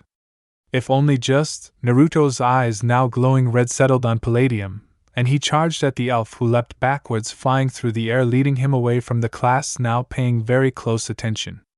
Barrage after barrage of fireballs were hurled at the teacher, who dodged, blocked, deflected, and teleported with desperate abandon. He was dodging blasts of hellfire by only the smallest margin, and it looked like his luck would soon run out. The hallway had a wall blasted out, and Palladium used it as an escape hole and soared outside, putting some distance between the two so he could put up a stronger shield. Vulpus Vulpus Flamma! Naruto shouted, a colossal spiral of dark fire shooting upwards and forming into a dark blue fox with glowing red eyes. Grurgh! He screamed, spitting out a crystal that shattered in midair, hooked onto each one of its claws and tail tips, becoming jagged blades as the massive 9-tailed fox charged towards the elf. The teacher in question launched the barrier he erected towards the fox, and as it shattered, fire rained down from the sky and Naruto vanished. The fire vanished and the hole in the wall began to self-repair. Well, class, I hope you have learned an important lesson today. Never tempt a magic user if you do not know their proficiency. Oftentimes it will influence the behavior of the magic user in question. Palladium explained to the class, who was looking shell-shocked by now. You me big time for all of this, Naruto announced from the wall above them. He was completely calm and glaring pointedly at the teacher. This is the first part of your payment, he said, tossing Naruto a small tome. He caught it one-handed and stashed it into one of his cargo pockets in a single move. Wait, so all that was fake? Someone asked, sounding shocked. Pretty much. No one was in any danger, although we were using razor-sharp force barriers and fires so hot that stone would melt in a moment, Palladium explained, and everyone looked back and forth quickly, completely blindsided by this. So, even Naruto just being there and Lady Griffin one-upping him? A student asked, and Naruto coughed before vanishing. Naruto being there was indeed planned, however his grandmother was an unexpected surprise. It did, however, add to the lesson, Palladium said, and the crowd turned to face where Naruto was, but he was already long gone. That was scary. I really thought he went off the rails for a minute. Bloom set her hand on her heart. I went through it last year and it still scares me, Stella said, and everyone looked at her. What? Some warning would have been nice, Musa exclaimed, getting a few nods of agreement before everyone glanced to Tekna, who had managed to stay stoic for the entire time. What? There was only a 2.39 percentile chance that he had actually gone berserk. That and his pulse stayed steady during the entire time, meaning such activates had to be both non-exhaustive and unsurprising, meaning premeditated and light exercise. She explained, and everyone in hearing range stared at her. It had been quiet before she spoke, so the whole damn class had heard it. What? You couldn't have told us anything? Someone asked, and Tekna looked into the crowd and sighed. There was a 0% chance of me being believed anyways, she said dismissively, and there was a sigh. Annoying cyborgs. Someone noted, and Tekna flinched at this. Then there was a squeal of indignation in the same voice. Watch it, little lady. She's a friend and I'm vindictive. Do you really want to go any further? Naruto asked, having reappeared as if he had never left. He was tossing an egg up and down in his hand. But, may vas grow vomica. May you grow boils, Naruto intoned, and the girl gave out a scream and ran out of the crowd, covering her face and sobbing. Anyone else? He asked, and the fairies took a step backwards, wondering just what the hell he had done to her. Good, class dismissed. I have to check on Miss Forcia, Palladium said, walking out calmly after the hysterical girl. What did you do? Stella asked, and Naruto grinned down. Boils, he said, and she glared at him. What? She had it coming. The Winx groaned before leaving him behind. Hey, wait up! Look, I need to be away from Cloud Tower for the next few days, and I know a break's coming up with some of you leaving for a while. Can I come with? He asked, and they looked at him incredulously. I have an explanation, he said, putting his hands up. We're waiting, Stella said, and he sighed. I forgot to check the date when I was experimenting with my hellfire. Grandma's going to be really testy for the next few days. What she did during that lesson is just a slight breeze before the hurricane. I have maybe an hour left before she starts to come down on people for things like breathing too loud. This is a very bad time of year for her, he said, looking very earnest. They were wavering but still not buying it. And why is this a bad time of year? I'd think the 10th of October would be worse, Flora said, and Naruto grimaced. This is the anniversary of her marriage and honeymoon. My grandfather was killed on their second honeymoon also, in this week trying to protect her, he explained, and there were a few flinches. Why else do you think my grandmother, or really, witches and warlocks in general, are so bitter and harsh? Our lives are filled with so much crap, we're ass deep in it at best, he said, and everyone looked around before Bloom sighed. I'm going to be visiting my parents on another planet. I've just figured out portal magic, so if you really need to, then I don't think they'll mind you staying in the guest room, she said, and he breathed a sigh of relief. Thank you, he said with a friendly smile. How soon can we get out of here? I have maybe an hour before the guillotine drops, he said, and Bloom nodded. I'm going in 20 minutes. Meet me in front of the dorm, she said. Thank you, I'll see you there, he said with a slight bow before vanishing with a yellow flash. Come to think of it, what happened to Zing? Flora asked, and everyone looked at her in shock, only now remembering the pixie themselves. They got another shock as Zing was revealed to be sitting on Flora's head, no less. What? You're only now noticing me? You girls really need to work on your awareness. See you later, she said before taking off and flying away so fast that she was quickly out of sight. Great, so we have to deal with a 6-foot prankster ninja and a 6-inch one too, Musa exclaimed. He's not that bad. After all, he did defend Tekna earlier, Stella reminds her. Still, I do wonder why he actually helped me. It seemed more like cruel entertainment to me, Tekna said, but Stella shook her head. No, I find that unless he's got a good reason to lie, he just won't. He's weird that way, she dismissed, and Tekna awed. All right, I'm ready, Naruto said, with a bag with a drawstring and a single sling hanging off his back. If anyone knows the proper name for this, tell me. I've been going nuts trying to find one. It looked stuffed full of clothes. That was fast, Stella noted, and he snorted. A guy getting ready for a couple of days away is simply tossing a bit from his underwear drawer in a bag and grabbing a jacket.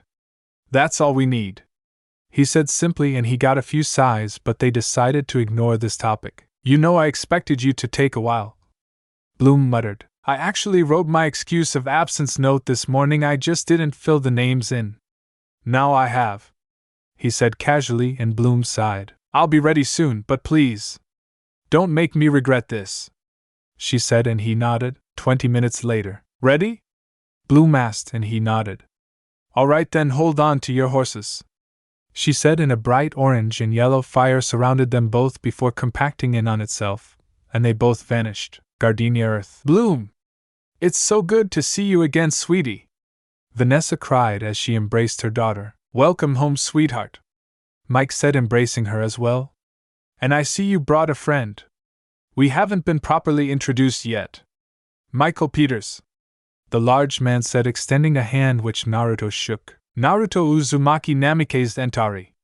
A pleasure, he said with a grin. Long name that, Mike noted, and Naruto snorted. I've seen a lot longer.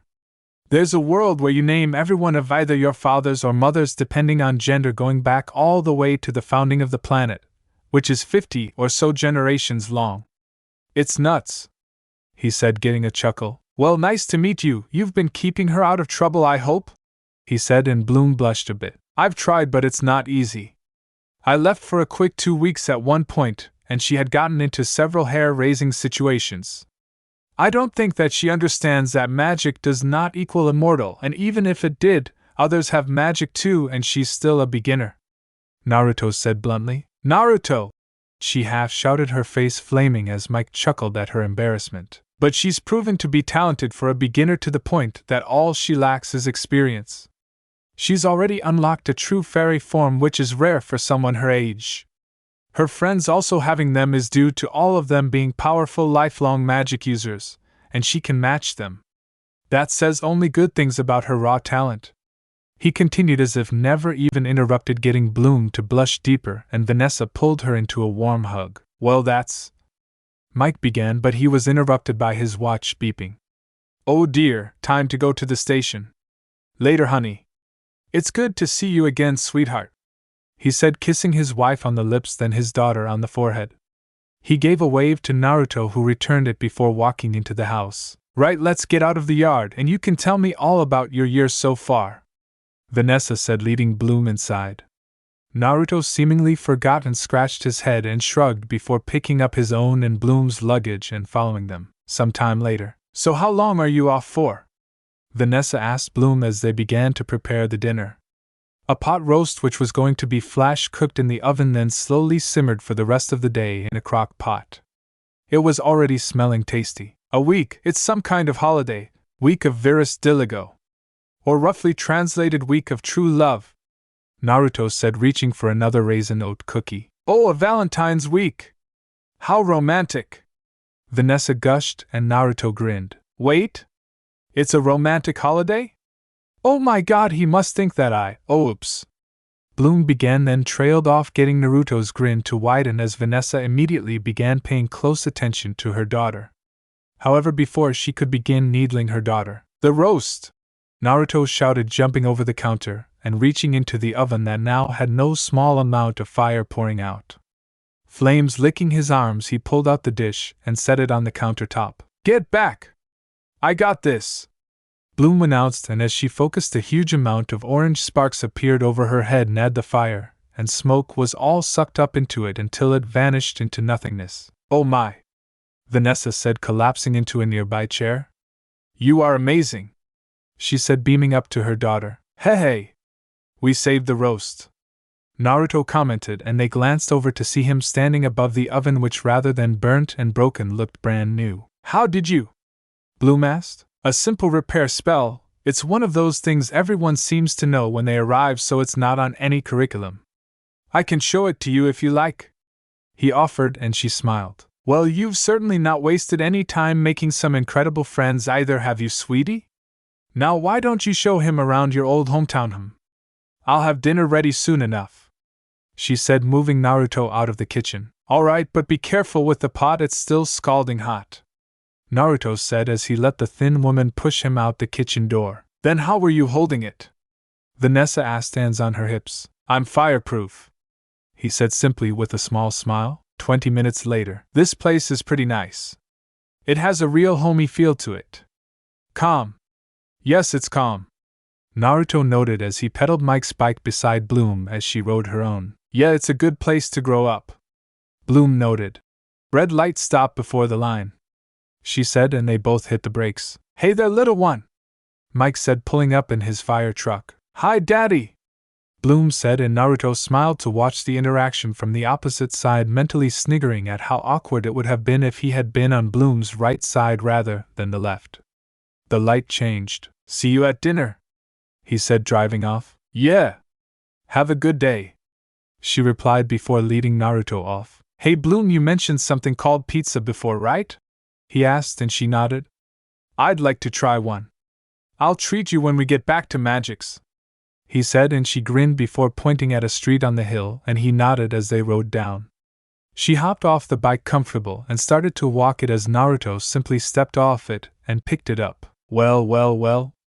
Look who's back, a voice said from nearby, and Naruto, still a bit behind a slight corner, could only watch Bloom's reaction. Oh, Misty! I'm here on break, Bloom said. On break from what? From school. I have to go, Bloom said, about to leave, but Misty blocked her. Naruto raised an eyebrow on seeing the girl with diva sunglasses. Hey, what's the rush? Everyone in our class is asking why you left. I switched schools, that's all. Gardenia High School was too difficult for you, Misty asked. Actually, she was scouted by a prominent student of my godmother's school. She's got so much in raw talent that they just had to have her, Naruto spoke up, sparing Bloom from Misty. What? She got into a private school? Misty demanded, shocked, and Naruto nodded. Yeah, she's got a free tuition as well. Anyways, Bloom's told me about this great pizza place nearby, and I'm rather hungry. So, Naruto said, and Bloom used that as her cue to brush by Misty with Naruto in pursuit. Thanks for the save back there, Bloom said to him. No problem. Her aura told me everything I needed to know, he said with a grin. Her aura? Bloom asked. Right, you're not used to it yet, he said, slowing to a stop with her right beside him. Look at that man there, think of the soul as you gaze upon him, Naruto said, pointing out a well-built man walking a dog. She then saw what looked like a purple ghost fly out, and smelled the roses he had passed by. Purple, the color of dishonesty. He's not being honest with himself, and to keep up a self-image he has cultivated, he refuses to allow his more sensitive side out, Naruto said, gazing towards her. Why couldn't I see them at Magic's? Bloom asks, and he smiles. The magic itself. It's just as much the lock as the key. It hides your aura while letting you see someone else's. You can make out color though if you look hard enough, he said. So where is the pizza place? He asked, and she grinned while shaking her head. Just around the corner. I'll need to borrow some money from Mom though, Bloom said, and he nodded and followed her to her mother's flower shop a few doors down. They walked in and Naruto groaned. What? Bloom asked. Your mother's talking to the two most transparent, incompetent, and frankly obvious con men I've seen in my life, Naruto said loudly enough for the whole store to hear him. What? Bloom asked again, shocked this time. She'd seen their auras but was shocked he was announcing this. A shifty driver out front, a deal out of nowhere, a deal too good to be true, speaking in sync, stiff posture with the shoulders forwards, slicked back hair, the second lower left molar of the taller one is golden for crying out loud, roving eyes looking for escaped routes, striped suit on one of them, a total opposite double act with somehow matching yet very different suits to catch and draw attention away from what they are actually saying. A general angry motion in their movements and numerous other twitches and characteristics that just scream con man, Naruto explained on one breath before panting a little. Oh, I'm sorry. Am I interrupting something? Just what gives you the right to call us con men? One of them demanded. Training, I was simply putting together a profile, Naruto said, looking down his nose at them as they stormed over and tried to intimidate him. Do you know who we are? One of them asked. Two idiots with petty thugs? Naruto asked, and they both tensed up. Well, I can see there is no need to offer any deals here. You obviously don't know good luck if it danced in front of you, the short one announced, and they marched out. Naruto, what did you? Bloom began. Saved your mother's flower shop, called the police. I've just pulled some incriminating documents off of them, he said, pulling a stack of papers out from his jacket and holding them forwards. These detail how these men tricked no less than 23 people out of their businesses before scrapping them into something more profitable. he said, holding them out, and Vanessa rushed forwards and took them quickly, scanning them and gasping. I trusted them. I trusted them, she sputtered in rage. Oh, if I could get my hands on those two crooks!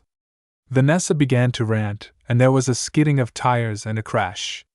They both looked to Naruto, who only smiled deviously. How did you do all that? Bloom asked, and he chuckled for a moment. I've had a few clones following me all day. They got the notes, they vandalized the car, they helped me with the profiling. It's one of my better strengths. There is safety in numbers after all. And I'm an army, he said casually, and Bloom started to giggle a little. Useful, but what do we tell the police? Vanessa asked, and he grinned. The wind blew a paper into my face, and when I read it I decided to collect the rest before coming to visit the flower shop where the men introduced themselves as the people listed on the paper. A coincidence, but hardly a crime. You've planned for this somehow, didn't you? Bloom asked, and he put a finger to his lips. The next day. Morning, princess. Don't you look chipper? Naruto asked as a frazzled-looking Bloom walked into the dining room holding a pillow to herself with a haunted look in her eyes. Sweetie, what's wrong? Vanessa asked, concerned. I saw something last night and I don't know what to make of it. Bloom said softly. You mean you had a vision and do not understand the symbology? Naruto said, sipping his coffee, and she shook her head. A vision of the past then? He asked and got a nod. I saw myself as a baby, in a fire, and Daddy rescued me, she said, sounding lost. Mike and Vanessa looked at each other, nervous for a little while before Vanessa sighed. Yes, Mike. I think it's time we told her. Told me what? Bloom asked, and Naruto edged out of the chair and stood against a nearby wall to give her the seat. That vision of me rescuing you from the fire, it was true, Mike admitted, and Bloom gasped. 16 years ago I witnessed a miracle, a newborn baby resting calmly in the middle of an inferno, untouched and unhurt by the fire. It kept away from you, like it respected you. We knew that day that you were a very special girl. Vanessa continued. Then that means you aren't my parents? Bloom asked, her voice breaking as tears formed in her eyes. Of course they're your parents. They raised you. They cared for you. They watched you grow up. Someone else may have given you life, magic, and made you a fairy, but it's Vanessa and Michael Peters that made you bloom. In the end, nothing more is truly needed. Sure, there are questions, but there are always questions, Naruto said, breaking Bloom out of her tears as she stared at him for a moment, as he raised his drink in a kind of toast before taking a deep pull. He noticed the stares. Look, Bloom told me to behave, so that means no tricks, no pranks, meaning I get like this. Now if you'll excuse me, he said, ducking out of the room to let Bloom simply spend time with her parents. The end.